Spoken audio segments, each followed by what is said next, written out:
Lord സിസ്റ്ററെ. Praise the lord. സന്തോഷമായിരിക്കുന്നു. ദൈവകൃപയാൽ സന്തോഷമായിരിക്കുന്നു. ഓക്കെ, കർത്താവ് സഹായിക്കട്ടെ. ജീവിതാനുഭവങ്ങളിലേക്ക് കടക്കുന്നതിന് മുന്നമേ തന്നെ നമുക്ക് ദൈവസന്നിധിയിൽ പ്രാർത്ഥിക്കാം. ഹല്ലേലൂയ. സ്തോത്രം സ്തോത്രം സ്തോത്രം.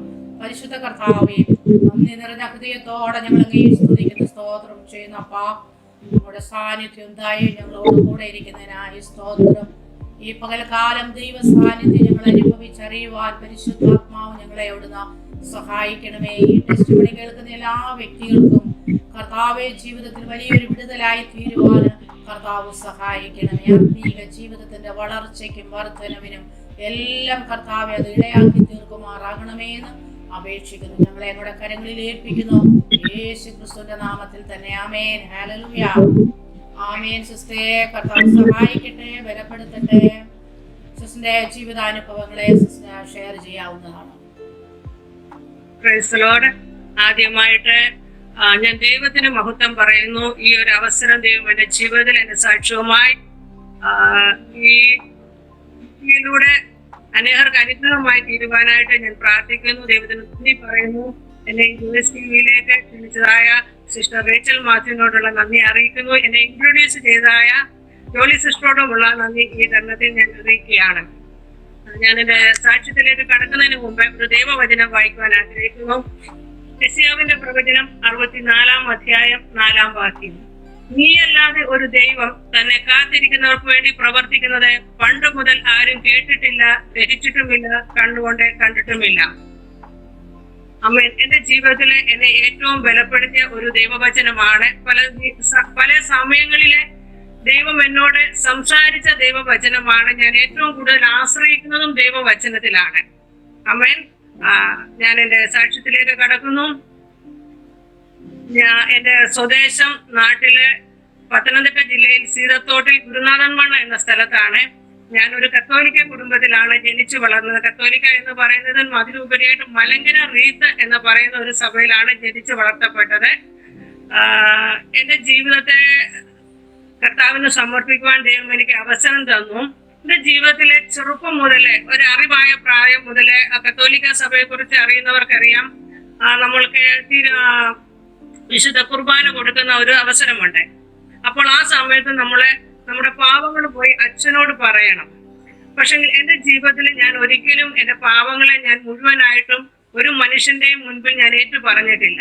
ഞാൻ കുമ്പസാരിക്കാൻ പോകുമ്പോഴൊക്കെ വളരെ, എന്നെ ആ സമയത്ത് നോക്കുവാണെങ്കിൽ വളരെ ഭക്തിയോടുകൂടിയാണ് ഞാൻ ഇങ്ങനെ പോകുന്നത്. കാണുന്നവരൊക്കെ ഓർക്ക് എന്ത് ഭക്തിയാണ് ഇവൾക്കുള്ളതെന്നുള്ളത്. കയ്യൊക്കെ കൂപ്പി പ്രായത്തിനും കഴിഞ്ഞു വന്ന് മുട്ടിന്മേൽ ഇരുന്നിട്ട് അച്ഛൻ പറയുന്ന പ്രാർത്ഥനയൊക്കെ ചൊല്ലി വരും. പക്ഷെങ്കിൽ ആ സമയത്തൊന്നും എന്റെ ഹൃദയത്തിൽ എനിക്കൊരു സമാധാനമില്ലായിരുന്നു. കാരണം എന്റെ മുന്നിൽ ഒരു ചോദ്യം കിടക്കുന്നത്, ഞാൻ ഒരു മനുഷ്യനോടൊരു പാവം ഏറ്റു പറഞ്ഞാൽ പാപം ക്ഷമിക്കപ്പെടുമോ? അതിലുപരിയായിട്ട് ഞാൻ എന്റെ പാപങ്ങളെ മുഴുവനും ഒരു മനുഷ്യനോട് ഏറ്റു പറഞ്ഞിട്ടില്ലായിരുന്നു. അപ്പോൾ എന്റെ ഒരു വിചാരം എന്തായിരുന്നു, ഈ അച്ഛന്റെ അടുത്ത് ഞാൻ പാപം ഏറ്റു പറഞ്ഞാൽ നാളെ അച്ഛൻ എന്നെ ഏത് രീതിയിൽ കാണും? അതുകൊണ്ട് ഞാൻ രണ്ട് കാര്യങ്ങൾ എപ്പോഴും പറയാറുള്ളായിരുന്നു. കുർബാന സ്വീകരിക്കാൻ പോകുമ്പോഴേ ദൈവത്തിന്റെ കൽപ്പന ലംഘിച്ചിട്ടുണ്ട്, സഭയുടെ കൽപ്പന ലംഘിച്ചിട്ടുണ്ട്. ഇത് മാത്രമേ ഞാൻ 2 കാര്യങ്ങളെ പറയാറുള്ളായിരുന്നു. പോയി വന്നു കഴിയുമ്പോൾ എന്റെ മനസ്സിന്റെ ഉള്ളിൽ ഒരു സമാധാനം എനിക്കില്ലായിരുന്നു. കാരണം ഞാൻ പറഞ്ഞതുപോലെ എന്റെ പാപങ്ങൾ മോചിക്കപ്പെട്ടില്ല എന്നൊരു ചിന്ത എന്റെ ഉള്ളിൽ എപ്പോഴും കിടന്നു. അപ്പൊ കത്തോലിക്കയിൽ ഞാൻ വളർന്നു എങ്കിലും എനിക്ക് ദൈവവചനവുമായിട്ട് അധികമായ ബന്ധമൊന്നുമില്ലായിരുന്നു. ഈ സമയത്ത് പിന്നെയും കത്തോലിക്കർ അധികമായിട്ടൊക്കെ ബൈബിൾ വായിക്കാറുണ്ട്. ആ സമയത്ത് ഞങ്ങള് ബൈബിൾ ഒന്നും വായിക്കാറില്ല. 2 സങ്കീർത്തനങ്ങൾ പഠിച്ചു വെക്കുമായിരുന്നു. 99-ാം സങ്കീർത്തനവും 51-ാം സങ്കീർത്തനം. അതിൽ 51-ാം സങ്കീർത്തനം ഒന്നും അധികം ആദ്യം പഠിക്കാറില്ല. 99-ാം സങ്കീർത്തനമാണ്. പിന്നെ നമുക്ക് ചൊല്ലിക്കൊടുക്കുന്ന ചില പ്രാർത്ഥനകളാണ് നമ്മൾ പറയുന്നത്. ബാക്കി കാര്യങ്ങൾക്കൊക്കെ നമ്മൾ ബൈബിൾ ഉപയോഗിക്കണം എന്ന് പറയുന്നത് പേടി കിട്ടാതിരിക്കാനും തലയിണയുടെ കീഴിൽ വയ്ക്കാനും നമ്മള് എവിടെയെങ്കിലും ഭദ്രമായിട്ട് വയ്ക്കാനും ഒക്കെയായിരുന്നു വിശുദ്ധ വേദ പുസ്തകത്തിന്റെ ഉപയോഗം വന്ന ആളുകളിൽ കൂടുതലായിട്ട് ഉപയോഗിച്ചുകൊണ്ടിരുന്നത്. അപ്പം ഞാൻ വചനവുമായിട്ടൊരു ബന്ധവും ഇല്ലാത്തത് കാരണം വചനം വായിക്കുക ഒന്നുമേ ചെയ്യാറില്ലായിരുന്നു. അങ്ങനെ എൻ്റെ സ്കൂൾ വിദ്യാഭ്യാസം കഴിഞ്ഞു, നേഴ്സിംഗ് പഠിച്ചു. ഞാൻ ഇൻഡോറിലേക്ക് കടന്നു പോകുവാൻ ഇടയായി തീർന്നു. ഇൻഡോറിൽ പോയി കഴിഞ്ഞപ്പോൾ ഒട്ടും ഞാൻ ദൈവവുമായിട്ട് ബന്ധമില്ലാത്ത ഒരു അനുഭവത്തിലേക്ക് മാറ്റപ്പെടുവാൻ ഇടയായി തീർന്നു. കാരണം ജോലി, ഡ്യൂട്ടി, കഴിഞ്ഞിട്ട് വന്ന് കിടന്ന് ഉറങ്ങും. കൂട്ടുകാരുമായിട്ട് കൂടി ഇങ്ങനെ നടക്കും. അല്ലാതെ ഞായറാഴ്ചകളിൽ ആരാധനയ്ക്ക് പോകുക എന്നുള്ള ഒരു സംഭവം എനിക്കില്ലായിരുന്നു. ഞങ്ങള് വർഷത്തിൽ 1 അല്ലെങ്കിൽ 2 പ്രാവശ്യം പോകും. ഒന്നിൽ ക്രിസ്തുവിനെ ക്രൂശിക്കാൻ പോകും, അല്ലെങ്കിൽ ഉയർത്തെഴുന്നേൽപ്പിക്കാൻ പോകും. അതോടുകൂടി ഞങ്ങളുടെ ബന്ധം അവിടെ അവസാനിക്കുകയാണ്. അല്ലാതെ ഞങ്ങൾക്ക് ബൈബിളുമായിട്ട് ഒരു ബന്ധമോ പ്രത്യേകിച്ചും എനിക്ക് ഒന്നുമില്ലായിരുന്നു. ബൈബിൾ ഞാൻ കൊണ്ടുപോയിട്ടുണ്ടായിരുന്നുവെങ്കിലും ആ ബൈബിൾ എന്റെ പെട്ടിക്കകത്ത് വെച്ച് ഞാൻ പൂട്ടി വെച്ചിരിക്കുകയായിരുന്നു. അങ്ങനെ എന്റെ ജീവിതത്തിൽ അനേക പ്രതിസന്ധികൾ കടന്നു വരുവാൻ ഇടയായി തീർന്നു. ഞാൻ രോഗിയായി തീരുന്നു. കണ്ടിന്യൂസ് ഞാൻ രോഗിയായി തീരുന്നു. ന്യൂമോണിയ പിടിച്ചു. എനിക്ക് നടുവേദന വരുന്നു. അസിഡിറ്റി പ്രോബ്ലം കൊണ്ട് ഞാൻ എന്ത് കഴിച്ചെന്ന് പറഞ്ഞാലും വൊമിറ്റിംഗ് വരുന്നു. ഈ സമയത്ത് അല്ല, ഞാൻ ഇൻഡോറിൽ ജോലിക്ക് പോയിക്കൊണ്ടിരുന്ന സമയത്താണ്. ഈ പഠിക്കുന്ന സമയത്തും ഞാനെന്ന് പറഞ്ഞാൽ ഞങ്ങളുടെ സ്കൂളിന്റെ അടുത്ത് തൊട്ടൊരു ഹിന്ദു അമ്പലമൊക്കെ ഉണ്ടായിരുന്നു. കൂട്ടുകാരും കൂടി അവിടെ ഞാൻ പോകും. ഞാൻ അവിടെ ഒന്നും ക്രിയകളോ പൂജകളോ ഒന്നും ചെയ്യത്തില്ല.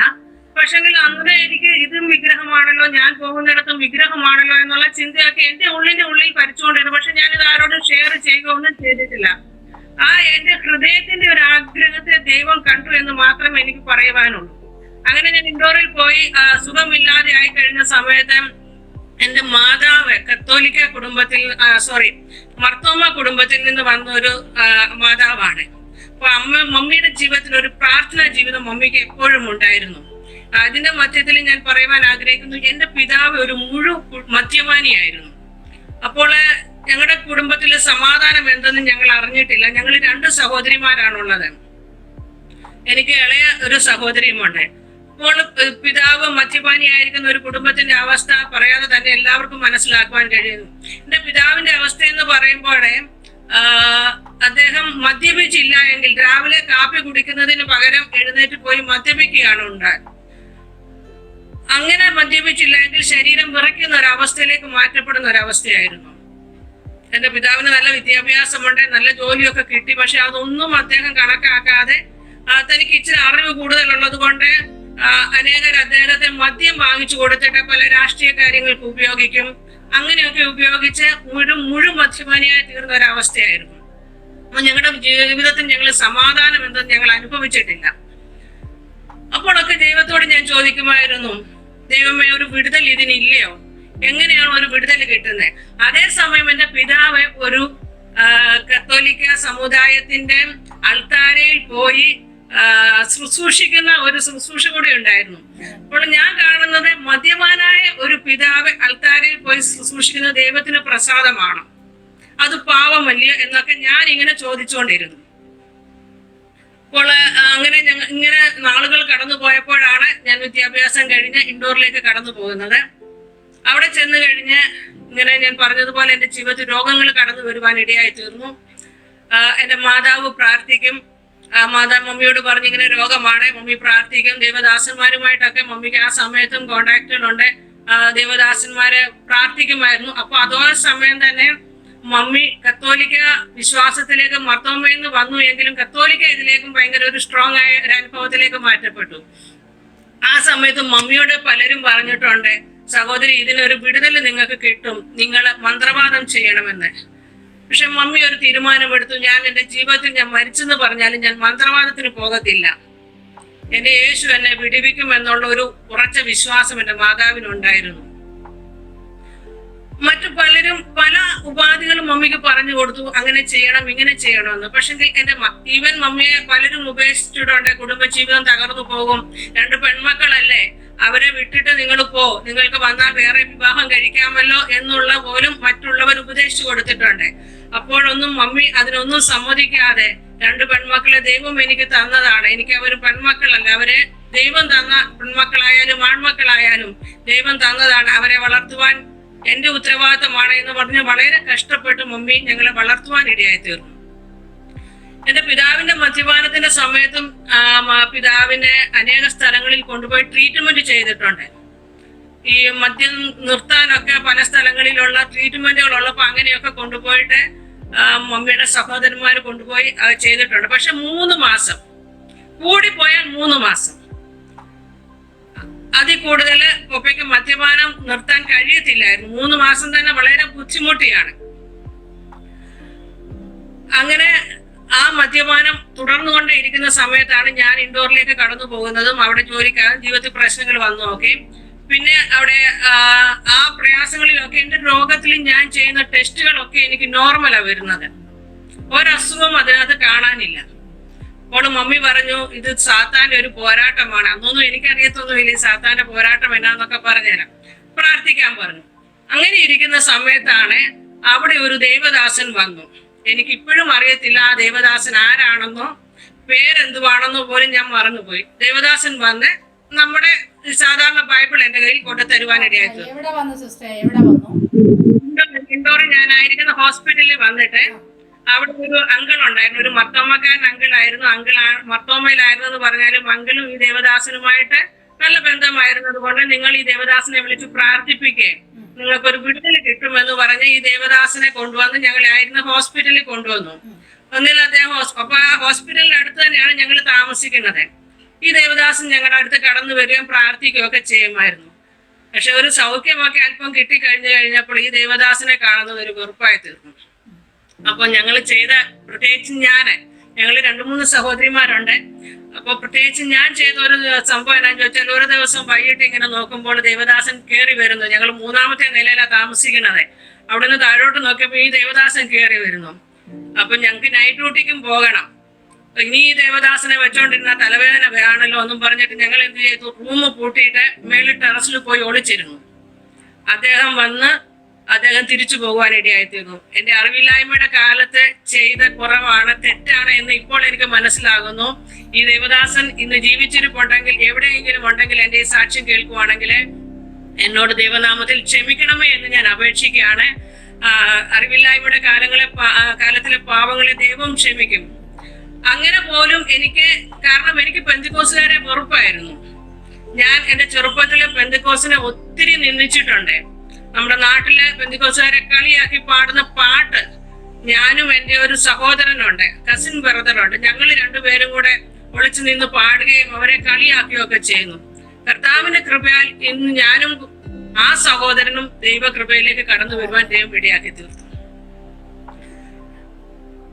അത് ദൈവത്തിന്റെ ഒരു പ്ലാൻ എന്റെ ജീവിതത്തിൽ ഉള്ളത് കൊണ്ട് ദൈവം ആ കുറവുകളെ ഒന്നും, അല്ലെങ്കിൽ ആ നേരത്തിലൊന്നും എന്നെ സാത്താന് വിട്ടുകൊടുക്കാതെ വണ്ണം കർത്താവിങ്കിലേക്ക് ദൈവം എന്നെ, കർത്താവിന്റെ സ്നേഹം എന്നെ കർത്താവിങ്കിലേക്ക് ആകർഷിച്ചുകൊണ്ടിരുന്നു.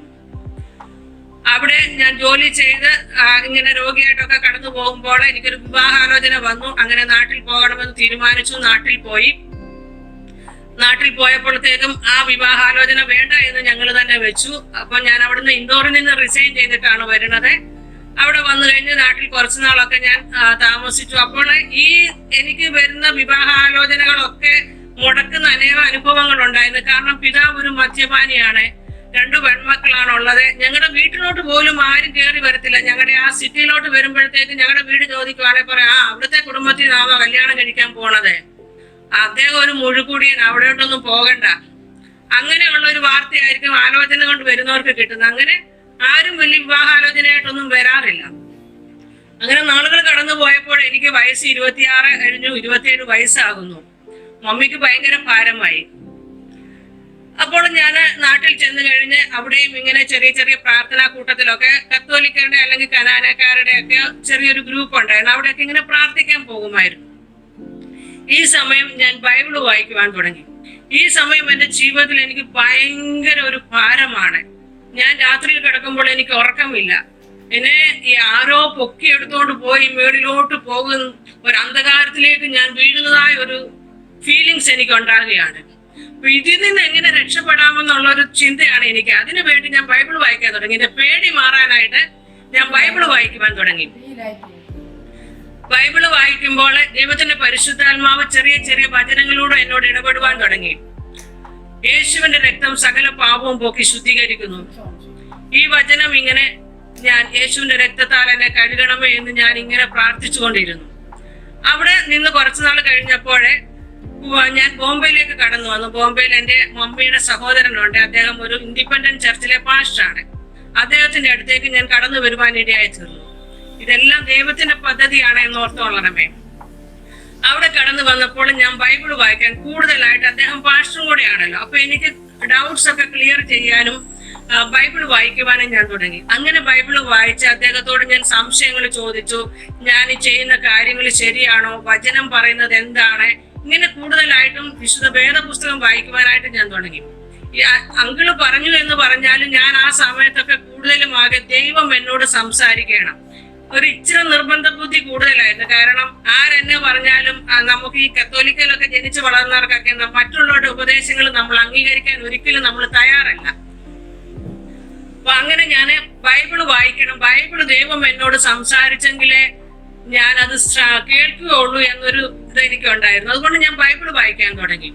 അങ്ങനെ ബൈബിള് വായനയും ഉപവാസവും എന്റെ ഡൗട്ട്സുകളൊക്കെ ക്ലിയർ ചെയ്യുവാൻ ഈ അങ്കിളിലൂടെ ദൈവം എന്നെ സഹായിച്ചു. അങ്ങനെ ഞാൻ യേശു ക്രിസ്തുവിനെ രക്ഷകനായി സ്വീകരിച്ചു. കർത്താവിന്റെ കൽപ്പന അനുസരിക്കുവാനായിട്ട് ഞാൻ തീരുമാനിച്ചു.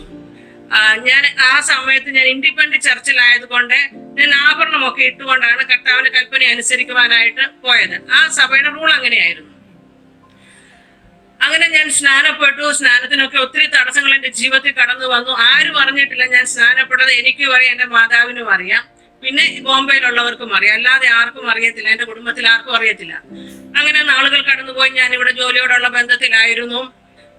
അങ്ങനെ ഇരുന്ന സമയത്ത് എനിക്ക് വിവാഹം നടക്കുവാൻ താമസിക്കുന്നു. 27 വയസ്സായി. ഈ പറഞ്ഞതുപോലെ കുടിയന്റെ മകളെ ആര് വിവാഹം കഴിക്കും? എന്റെ കുടുംബത്തിലുള്ളവർക്ക് പോലും ഒരു ചോദ്യചിഹ്നമായിരുന്നു. ഞാൻ പലരും നിന്ദിച്ചിട്ടുണ്ട് എന്നെ. ഇവള് ഇങ്ങനെ നിന്നുപോയി, നമുക്ക് മനുഷ്യരുടെ മുന്നിൽ പറയാത്ത വാക്കുകളാണ് അവർ ഉപയോഗിച്ചിട്ടുള്ളത്. ഇവളിങ്ങനെ നിന്നു പോകും എന്നുള്ള ഒരു ചിന്തയായിരുന്നു എല്ലാവർക്കും ഉള്ളത്. ഈ സമയത്ത് ബോംബെയിൽ ഞാൻ കടന്നു വന്നപ്പോഴേ ഒരു വിവാഹാലോചന എനിക്ക് വരുന്നു. എന്നോട് അങ്കിള് പറഞ്ഞു, ഈ വിവാഹം നീ സമ്മതിക്കണം. കാരണം നാട്ടിൽ നമുക്ക് പോയൊരു വിവാഹം കഴിക്കുക എന്ന് പറയുന്നത് ഒരു ബുദ്ധിമുട്ടാണ്. ഈ സഹോദരനെ ഇങ്ങനെയുള്ള കാര്യങ്ങളൊക്കെയാണ്, നല്ലൊരു മനുഷ്യനാണ്. അപ്പൊ ഞങ്ങൾ ഒരു ദിവസം ഇങ്ങനെ പുറത്ത് നടക്കാൻ പോയപ്പോഴേ ഈ സഹോദരനെ എനിക്ക് കാണിച്ചു തന്നു. ഷിബി, ഇതാണ് ആ വ്യക്തി എന്ന് പറഞ്ഞിട്ടുണ്ട്. പെട്ടെന്ന് ഞാൻ അദ്ദേഹത്തെ നോക്കിയപ്പോൾ എന്റെ ഹൃദയത്തിൽ എന്തോ അദ്ദേഹത്തെ പിടിച്ചില്ല. എന്റെ മനസ്സിനൊരു ദുഃഖമായിരുന്നു. നമ്മളൊരു പറച്ചിലുണ്ടല്ലോ, first impression is the best impression.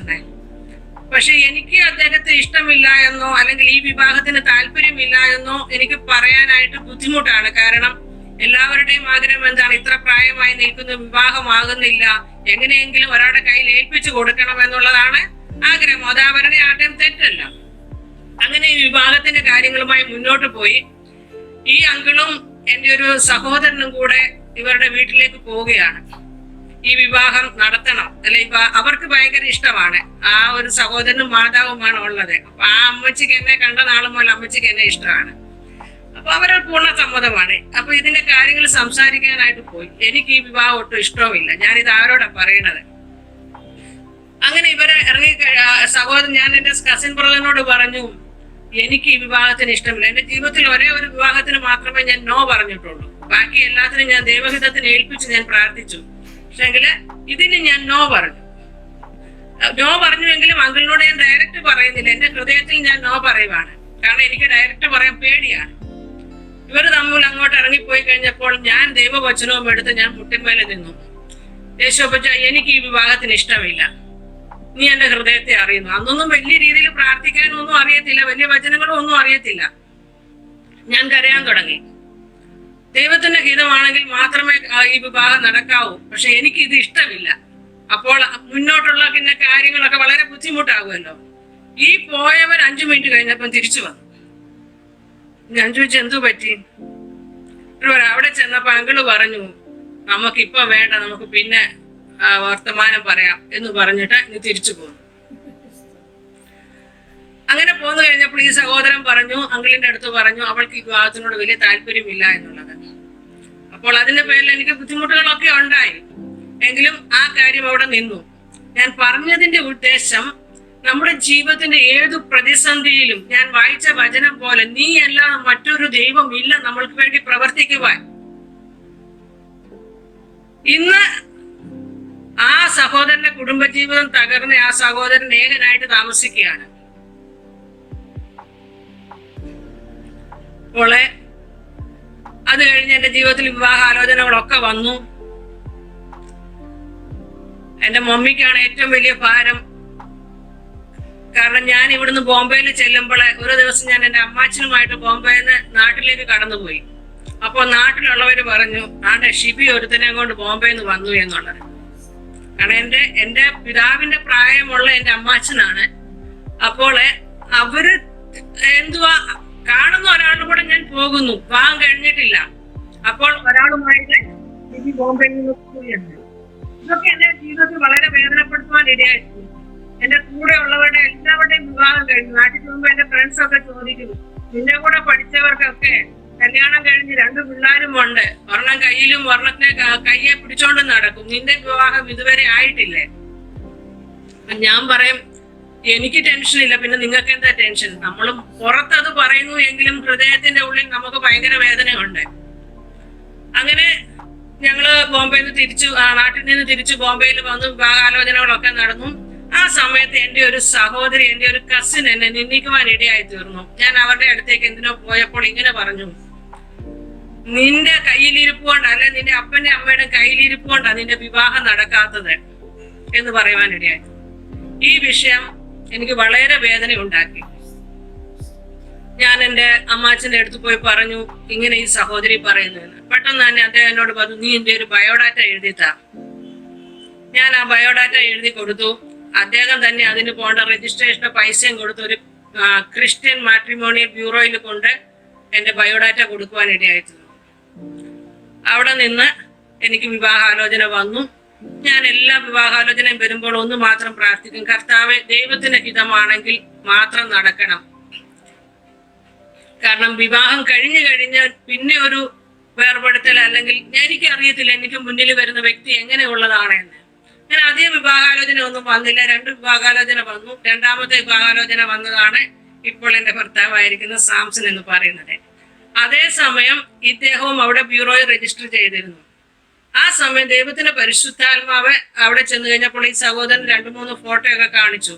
നല്ല വെൽ സെറ്റിൽഡ് ആയിട്ടുള്ള ബോംബെയിലെ വീടും നല്ല ജോലിയും ഒക്കെ ഉള്ള പെൺകുട്ടികളുടെ ആലോചനകൾ വന്നിരുന്നു. പക്ഷെ പരിശുദ്ധാത്മാവ് ഇദ്ദേഹത്തോട് ഇടപെട്ടു ഈ വിവാഹത്തിന് സമ്മതിക്കുക എന്നുള്ളതാണ്. അങ്ങനെ ആ വിവാഹം ഞങ്ങളുടെ ബോംബെയിൽ വെച്ച് നടക്കുവാനിടയായി തീർന്നു. എനിക്ക് ഒരേ ഒരു കണ്ടീഷൻ മാത്രമേ ഉള്ളായിരുന്നു, രക്ഷിക്കപ്പെട്ട് സ്നാനപ്പെട്ട ഒരു വ്യക്തിയായിരിക്കണം. എനിക്ക് അന്ന് അത്രമാത്രം സത്യങ്ങൾ അറിയത്തുള്ളൂ. ഈ സമയത്ത് നാട്ടിൽ എന്റെ വിവാഹാലോചന നടന്നുകൊണ്ടിരിക്കുകയാണ്. നാട്ടിൽ എന്റെ ബന്ധുക്കാരൊക്കെ കൊല്ലത്തെ എവിടെയോ ഒരു വിവാഹം ഉറപ്പിച്ച് എല്ലാം ഉറപ്പിക്കാനായിട്ടെല്ലാം ശരിയാക്കി വെച്ചിട്ട് പറഞ്ഞു, നീ വന്നാൽ മാത്രം മതി. അപ്പോൾ എനിക്ക് കത്തോലിക്കയില് വേണ്ട. മമ്മി എന്നോട് പറഞ്ഞു, നീ ഇങ്ങനെ ഇനിയും പറഞ്ഞു കഴിഞ്ഞാൽ ഞാൻ എന്താ ചെയ്യണതെന്ന്, എനിക്ക് കത്തോലിക്കയില് വേണ്ട, ഞാൻ എവിടെ പോയാണ് കൊണ്ട്. ആ സമയത്താണ് ഈ വിവാഹാലോചന വരുന്നത്. ഈ സമയമെല്ലാം എനിക്ക് എന്റെ വിഷമങ്ങൾ പറയാൻ ആരുമില്ല. കാരണം ആ സമയത്തൊക്കെ എഴുത്തുകളാണല്ലോ, ഫോണൊന്നും ഇല്ലല്ലോ. ആ സമയത്ത് എന്റെ ദൈവവും ഞാനും മാത്രമാണ് എന്റെ വിഷയങ്ങളുടെ നടുവിലുള്ളത്. മമ്മി എന്ന് പറഞ്ഞപ്പോൾ എനിക്ക് വളരെ വേദനയായി. കാരണം ഞാൻ മൂലം എന്റെ മാതാവ് വേദനപ്പെടുന്നല്ലോ എന്നുള്ള ഒരു അനുഭവം എനിക്ക് ഉണ്ടായി. ആ സമയത്താണ് ഈ വിവാഹാലോചന വരുന്നതും ഞങ്ങൾ നനച്ചതിലും ഉപരിയായിട്ട് ഈ വിവാഹം നടക്കുവാൻ ഇടയായി തീർന്നു. ഞാൻ പറഞ്ഞതുപോലെ എന്റെ ഒരു കണ്ടീഷൻ ഉണ്ടായിരുന്നു, രക്ഷിക്കപ്പെട്ട് സ്നാനപ്പെട്ട ഒരു വ്യക്തി ആയിരിക്കണം എന്നുള്ളത്. ആ സമയത്ത് ഞങ്ങൾ അധികം സംസാരിച്ചിട്ടൊന്നുമില്ല. കാരണം വിവാഹം ആലോചിച്ചവരിലൂടെ മാത്രമേ കാര്യങ്ങളൊക്കെ സംസാരിച്ചിട്ടുള്ളൂ. ഞാൻ ഇത്ര മാത്രം ചോദിച്ചു, സ്നാനപ്പെട്ടതാണോ? അപ്പൊ അദ്ദേഹം പറഞ്ഞു, ഞാൻ സ്നാനപ്പെടാനിരിക്കുവാണെന്ന് പറഞ്ഞു. അപ്പോൾ ഞാൻ പറഞ്ഞു ഓക്കെ. പക്ഷെങ്കിൽ പിന്നീടാണ് എനിക്ക് മനസ്സിലായത്, ഇദ്ദേഹം കല്യാണം കഴിക്കാൻ വേണ്ടിയാണ് സ്നാനപ്പെട്ടത് എന്നുള്ളത്. ഇദ്ദേഹം രക്ഷിക്കപ്പെട്ടിട്ടുമില്ല, കല്യാണം കഴിക്കാൻ വേണ്ടിയാണ് സ്നാനപ്പെട്ടിട്ടുള്ളത്. ഞാൻ പറഞ്ഞതിന് ഇത് ഞാൻ ഡീറ്റെയിൽസ് ആയിട്ട് പറയുന്നതിന്റെ ഉദ്ദേശം, നമ്മുടെ ജീവിതത്തിലെ ദൈവം ഒന്ന് ചെയ്യുന്നുണ്ടെങ്കിൽ, അല്ലെങ്കിൽ ഒരു വ്യക്തിയെ നമ്മുടെ കയ്യിൽ തരുന്നുണ്ടെങ്കിൽ അതിന്റെ പിന്നിൽ ഒരു ദൈവിക ഉദ്ദേശമുണ്ട് എന്നുള്ളതാണ്. അങ്ങനെ ഞങ്ങളുടെ വിവാഹം കഴിഞ്ഞു. അദ്ദേഹം ബാപ്റ്റിസ്റ്റ് ചർച്ചിലാണ്, അവർ മെത്തോഡിസ്റ്റുകാരാണ്. നാട്ടിലെ ജനിച്ച ചെന്നൈയിലാണ് അവൾ വളർന്നത്. ബോംബെയിൽ വെച്ച് ഞങ്ങളുടെ വിവാഹം കഴിഞ്ഞു. വിവാഹം കഴിഞ്ഞ് ഞങ്ങൾ ബാപ്റ്റിസ്റ്റ് ചർച്ചിലാണ് പോകുന്നത്. കാരണം അദ്ദേഹത്തിന് മലയാളം അത്ര, ചെന്നൈയിൽ വളർന്നുകൊണ്ട് മലയാളം അത്ര ഇതാകത്തില്ല. പിന്നെ അവരുടെ ആൾക്കാരെല്ലാം ആംഗ്ലോ ഇന്ത്യൻസ് അങ്ങനെയുള്ള ആൾക്കാരായതുകൊണ്ട് കൂടുതലും ഇംഗ്ലീഷുമായിട്ടൊക്കെയാണ് കൂടുതൽ പരിചയമുള്ളതുകൊണ്ട് ഞങ്ങൾ ഇംഗ്ലീഷ് ചർച്ചിൽ പോകുവാനിടയായത്. അവിടെ ഞങ്ങൾ പോയി. അപ്പോൾ ഞാൻ ദൈവവചനം കൂടുതലായിട്ട് പഠിച്ചുകൊണ്ടിരുന്നു. ദൈവത്തിന്റെ പരിശുദ്ധാത്മാവ് എന്നെ വചനം പഠിപ്പിച്ചുകൊണ്ടേയിരുന്നു. കൂടുതൽ സത്യങ്ങളെ അറിയുവാൻ ദൈവം എന്നെ സഹായിച്ചുകൊണ്ടേയിരുന്നു. ഈ സമയം ഞങ്ങൾക്ക് ഒരു മകളുണ്ടായി. അത് കഴിഞ്ഞിട്ട് ഞാൻ എൻ്റെ ജോലി റിസൈൻ ചെയ്ത് എനിക്കൊരാഗ്രഹം ഉണ്ടായിരുന്നു. ആ സമയം മുതൽ കൂടുതൽ വചനം പഠിക്കുമ്പോഴും കർത്താവിനോട് കൂടുതൽ അടുത്തിരിക്കണം, കർത്താവിന് വേണ്ടി എങ്ങനെ പ്രയോജനപ്പെടണം എന്നുള്ള ഒരു ചിന്ത എന്നെ മനസ്സിനെ ഇങ്ങനെ വരിച്ചുകൊണ്ടിരുന്നു. എൻ്റെ മകളുണ്ടായി കഴിഞ്ഞപ്പോൾ എനിക്കൊരു എങ്ങനെയെങ്കിലും ഒരു പ്രെയർ ഗ്രൂപ്പ് ഉണ്ടാക്കി ഇങ്ങനെ കൂടുതലായിട്ട് പ്രാർത്ഥനയിൽ ചെലവഴിക്കണം, മറ്റുള്ളവർക്ക് വേണ്ടി പ്രാർത്ഥിക്കണം, ഞാൻ അറിഞ്ഞ ഈ ദൈവിക സത്യം മറ്റുള്ളവരോട് ഷെയർ ചെയ്യണം എന്നുള്ള ഒരു ചിന്ത എന്റെ മനസ്സിലുണ്ടായി. അങ്ങനെ ഒരു സഹോദരിയുമായിട്ട് ഞാനൊരു പ്രാർത്ഥനാ കൂട്ടത്തിൽ പെന്തക്കോസ്ത് സഹോദരിയുമായിട്ട് ഞാനൊരു ചെറിയ ഞങ്ങൾ രണ്ടുപേരും സമയം കിട്ടുമ്പോൾ പ്രാർത്ഥിക്കാൻ തുടങ്ങി. പക്ഷെങ്കില് ആ സഭയിലുള്ള വ്യക്തികളുടേതായ ഇഷ്ടമില്ലായ്മ കാരണം, അല്ലെ രണ്ട് സഭകളിലുള്ളവർ ഒന്നിച്ചു കൂടി ഇന്ന് പ്രാർത്ഥിക്കുന്നതൊന്നും ആർക്കും ഇഷ്ടമല്ലല്ലോ. അങ്ങനെ ആ പ്രാർത്ഥന മുടങ്ങിപ്പോയി. പക്ഷെ ഈ ഒരു ആഗ്രഹം എന്റെ മനസ്സിൽ കിടക്കുകയാണ്. മകള് ജനിച്ചു. അടുത്തത് എനിക്ക് മകൻ ജനിക്കുവാനിടയായി തീർന്നു. മകന്റെ ഡെലിവറിയോടുകൂടി ഞാൻ നാട്ടിൽ പോയി. എനിക്ക് ഇഷ്ടമില്ലായിരുന്നു പോകാനായിട്ട്. പക്ഷെ അതൊക്കെ ദൈവത്തിന്റെ പദ്ധതിയായിരുന്നു. ഞാൻ നാട്ടിൽ പോകണമെന്നും ആ പോയതോടുകൂടി എന്റെ ജീവിതത്തിൽ എനിക്ക് ഒത്തിരി പ്രതിസന്ധികൾ ഉണ്ടായി. ഓപ്പറേഷൻ ആയിരുന്നു. എന്റെ 2 മക്കളും സിസേറിയൻ ആയിരുന്നു. ഞങ്ങളുടെ വീടെന്ന് പറയുന്ന ഒരു മലയോര സ്ഥലത്താണ്. റോഡൊന്നും ആ സമയത്തില്ല, ലൈറ്റ് ഇല്ല. അതുകൊണ്ട് എനിക്ക് പോകാനായിട്ട് ഒട്ടും ഇഷ്ടമില്ലായിരുന്നു. പക്ഷെങ്കില് എന്റെ ആദ്യത്തെ ഡെലിവറിക്ക് മമ്മി ഇവിടെ വന്നതുകൊണ്ട് മമ്മിക്ക് ഒത്തിരി ബുദ്ധിമുട്ടുണ്ടായതുകൊണ്ട് മമ്മി പറഞ്ഞു, നീ നാട്ടിൽ വന്നെങ്കിൽ ഇനി ഞാൻ ഡെലിവറി എടുത്ത് തരികയുള്ളെന്ന്. പക്ഷെ ഞാൻ ചെന്നൈയിൽ പോകാൻ പ്ലാൻ ചെയ്ത്, എന്റെ ഹസ്ബൻഡിന്റെ വീട് അവിടെയാണ്, അവിടെ പോകാൻ പ്ലാൻ ചെയ്തു. പക്ഷെ ആ പദ്ധതി ദൈവം മാറ്റി എന്നെ നാട്ടിലേക്ക് ദൈവം അയച്ചു. അവിടെ പോയി കഴിഞ്ഞപ്പോൾ എന്റെ പിതാവിന്റെ മദ്യപാനം, ഞാൻ ചെറുപ്പത്തിൽ ഞാൻ എന്റെ മമ്മിയുടെ വീട്ടിൽ നിന്നാണ് വളർന്നത്. അപ്പം എനിക്ക് വീടുമായിട്ട് അത്ര വലിയ ടച്ചില്ല. ടച്ചുണ്ട്, ഇടയ്ക്ക് വരും പോകും. പക്ഷെ കണ്ടിന്യൂ ആയിട്ട് ഞാൻ 2 മാസം 3 മാസം നിൽക്കുക വളരെ ചുരുക്കമായിരുന്നു. അങ്ങനെ വല്യമ്മച്ചി തന്നെ ഉള്ളത് കൊണ്ട് ഞാൻ വല്യമ്മച്ചിയുടെ അടുത്താണ് താമസിച്ചോണ്ട്, അടുത്ത് തന്നെയാണ്. നാട്ടിൽ ചെന്ന് കഴിഞ്ഞാൽ കുറെ കൂടെ അപ്പം നമുക്ക് അറിവുമാകുമല്ലോ. എന്റെ പിതാവിന്റെ മദ്യപാനം കണ്ടു. ഈ സമയത്ത് എന്റെ പിതാവിന്റെ മദ്യപാനം കൂടി ഭയങ്കരം ഇതായി. അദ്ദേഹം വല്ലാതെ വയലന്റ് ആകുന്ന സമയമൊക്കെ ആയിരുന്നു. ഈ സമയം എന്ത് ചെയ്യണമെന്ന് ഞങ്ങൾക്ക് തന്നെ അറിയത്തില്ലായിരുന്നു. ഞാൻ ഡെലിവറി ഒക്കെ കഴിഞ്ഞ് 3 മാസം കഴിഞ്ഞ് നാട്ടിൽ നിന്ന് തിരിച്ചു വരാൻ നേരത്ത് ഞാൻ പപ്പയോട് പറഞ്ഞു, പപ്പ ഒരു കാര്യം ചെയ്യേ, എന്റെ കൂടെ ബോംബെയിൽ വാ. അങ്ങനെ പറഞ്ഞ പപ്പ കേൾക്കത്തില്ല. അപ്പൊ ഞാൻ പറഞ്ഞു, കുഞ്ഞിനെ എനിക്ക് സ്കൂളിൽ കൊണ്ടുവിടാനും എനിക്കൊരു സഹായമൊക്കെ ആകുമല്ലോ, 2 കുഞ്ഞുങ്ങളുണ്ടല്ലോ. ഒരു അരസമ്മതം പപ്പ സമ്മതിച്ചു. അങ്ങനെ ഞങ്ങൾ ടിക്കറ്റ് എടുത്ത് കൊടുത്തിട്ട് ഞങ്ങൾ നാട്ടിൽ നിന്ന് ഞങ്ങൾ പോന്നു. 1 മാസം കഴിഞ്ഞിട്ട് പപ്പയ്ക്ക് വരാനുള്ള ടിക്കറ്റ് എടുത്തു കൊടുത്തു. പപ്പ വരുന്നതിന് മുമ്പേ എല്ലാ ദിവസവും പോയിട്ട് കുടിച്ചിട്ട് വന്നിട്ട് ഈ ടിക്കറ്റ് കീറി കളയാൻ നോക്കും, അല്ലെങ്കിൽ ഇത് കത്തിച്ച് കളയാൻ നോക്കും. ഞാൻ പോകുന്നില്ല എന്ന് പറയും. ഞങ്ങൾ അവിടെ പ്രാർത്ഥിച്ചുകൊണ്ടിരുന്നു. ഞാൻ ഈ 2ാമത്തെ ഡെലിവറി കഴിഞ്ഞ് ബോംബെയിൽ വന്ന് ഞാൻ പറഞ്ഞല്ലോ, എനിക്ക് എപ്പോഴും പ്രാർത്ഥിക്കണം, അല്ലെ എനിക്കൊരു പ്രെയർ ഗ്രൂപ്പ് വേണം, ഒന്നിച്ചു കൂടി ഇന്ന് പ്രാർത്ഥിക്കാൻ ആരെങ്കിലും വേണം എന്നൊരു ആഗ്രഹം ഉണ്ടായിരുന്നു. ആ സമയത്താണ് എന്റെ സഹോദരിയുടെ ജോലി നഷ്ടപ്പെട്ട്, എന്റെ സഹോദരി ബോംബെയിൽ ആ സമയത്ത് ഉണ്ടായിരുന്നു, എന്റെ അടുത്ത് വന്ന് താമസിക്കുവാൻ ഇടയായി തീർന്നു. ഈ സമയത്ത് സഹോദരി രക്ഷിക്കപ്പെട്ട് സ്നാനപ്പെട്ട് പെന്തക്കോസ്തിൽ പോകുവാൻ ഇടയായി തീർന്നു. അപ്പോൾ അവള് ജോലി നഷ്ടപ്പെട്ട് എന്റെ അടുത്ത് വന്ന് നിന്നപ്പോൾ അവൾക്ക് പെന്തക്കോസ്ത് ആരാധനയ്ക്ക് പോകണമെന്നും പറഞ്ഞ് അവൾ ഇവിടെ ഒരു പെന്തക്കോസ്ത് കൂട്ടായ്മ അന്വേഷിച്ച് ഒരു പെന്തക്കോസ്ത് ആരാധനയിൽ പോയി. അവിടെ പോയി തിരിച്ചു വരുന്ന സമയത്ത് ഇങ്ങനെ സംസാരിച്ചപ്പോൾ ഒരു സഹോദരിയെ കണ്ടുമുട്ടി. ആ സഹോദരിയും ഇവളും തമ്മിൽ സംസാരിച്ചപ്പോൾ ഞങ്ങളുടെ വിഷയങ്ങളൊക്കെ പറഞ്ഞപ്പോൾ ഇവള് പറഞ്ഞു, എന്റെ ചേച്ചി ഇങ്ങനെ ആഗ്രഹിച്ചിരിക്കുക ഒരു പ്രാർത്ഥനയ്ക്ക് കൂടാൻ ആരെങ്കിലും വേണമെന്നുള്ളത്. അപ്പോൾ ഈ സഹോദരിയും പറയുന്നു, എനിക്കും ഒരു ഭയങ്കര ആഗ്രഹമാണ് ഒന്നിച്ചു കൂടി ഇരുന്ന് പ്രാർത്ഥിക്കാൻ ആരെങ്കിലും വേണമെന്നുള്ളത്. അങ്ങനെ 2005 മാർച്ചില് ഞങ്ങളുടെ പ്രാർത്ഥന തുടങ്ങി. അപ്പൊ ഞങ്ങളുടെ 2 പേരുടെയും കുഞ്ഞുങ്ങളൊക്കെ ചെറുപ്പമാണ്. ഞങ്ങൾ കുഞ്ഞുങ്ങളെ വെച്ചിട്ട് പ്രാർത്ഥിക്കാൻ തുടങ്ങി. അവരെ സ്കൂളിൽ വിട്ടിട്ട് ഞങ്ങൾ വന്ന് പ്രാർത്ഥിക്കാൻ തുടങ്ങി. ഈ സമയത്താണ് എന്റെ പിതാവ് നാട്ടിൽ നിന്നും വരുന്നത്. അപ്പോൾ ഞങ്ങളുടെ 1ാമത്തെ വിഷയമായിരുന്നു പപ്പയുടെ വിടുതൽ അല്ലെങ്കിൽ മാനസാന്തരം എന്നുള്ളത്. ഞങ്ങൾ 2 പേരും കൂടെ പ്രാർത്ഥിക്കാൻ തുടങ്ങി. പപ്പ ഇവിടെ ഉണ്ട്. പപ്പ വന്നു കഴിഞ്ഞപ്പോൾ ഞാൻ ഒരക്ഷരവും പറഞ്ഞില്ല. ഞാൻ ഇത്ര മാത്രം പറഞ്ഞു, പപ്പയുടെ ജീവിതവും പപ്പയുടെ കുടുംബജീവിതവും പപ്പ തകർത്ത് കളഞ്ഞു. ഇനിയും ഇവിടെ വന്ന് എന്റെ ജീവിതത്തെ തകർക്കുവാൻ പപ്പ നോക്കരുത് എന്നുള്ളത്. ഇത്ര മാത്രമേ ഞാൻ പപ്പയോട് പറഞ്ഞിട്ടുള്ളൂ. അല്ലാതെ ഞാൻ ഒരു കാര്യം പപ്പയുടെ അടുത്ത് പറഞ്ഞിട്ടില്ല. ഞങ്ങൾ ഇംഗ്ലീഷ് ചർച്ചിൽ പോകും, ബാപ്റ്റിസ്റ്റ് ചർച്ചിൽ പോകും. പപ്പ എന്റെ അങ്കിളിന്റെ ചർച്ചിൽ, അവിടെ ഹിന്ദി സർവീസ് ആണ്, മലയാളം സർവീസ് ആ സമയത്തൊന്നും ഞങ്ങൾക്ക് അറിയത്തില്ലായിരുന്നു. അങ്ങനെ അവിടെ പോയി അങ്ങനെ പപ്പ പോയി വചനം വായിക്കുവാൻ തുടങ്ങി, വചനം കേൾക്കുവാൻ തുടങ്ങി. ഈ സമയത്ത് വേറൊരു അത്ഭുത പ്രവൃത്തി എന്ന് പറയുന്നത്, എന്റെ പിതാവ് ഇവിടെ വരുന്നതിന് മുമ്പ് ഞാൻ പറഞ്ഞില്ല എന്റെ വിവാഹം ബോംബെയിൽ വെച്ചാണ് നടന്നതെന്നുള്ളത്. എന്റെ പിതാവ് ബോംബെയിൽ എന്റെ വിവാഹത്തിന് വരുമ്പോഴേ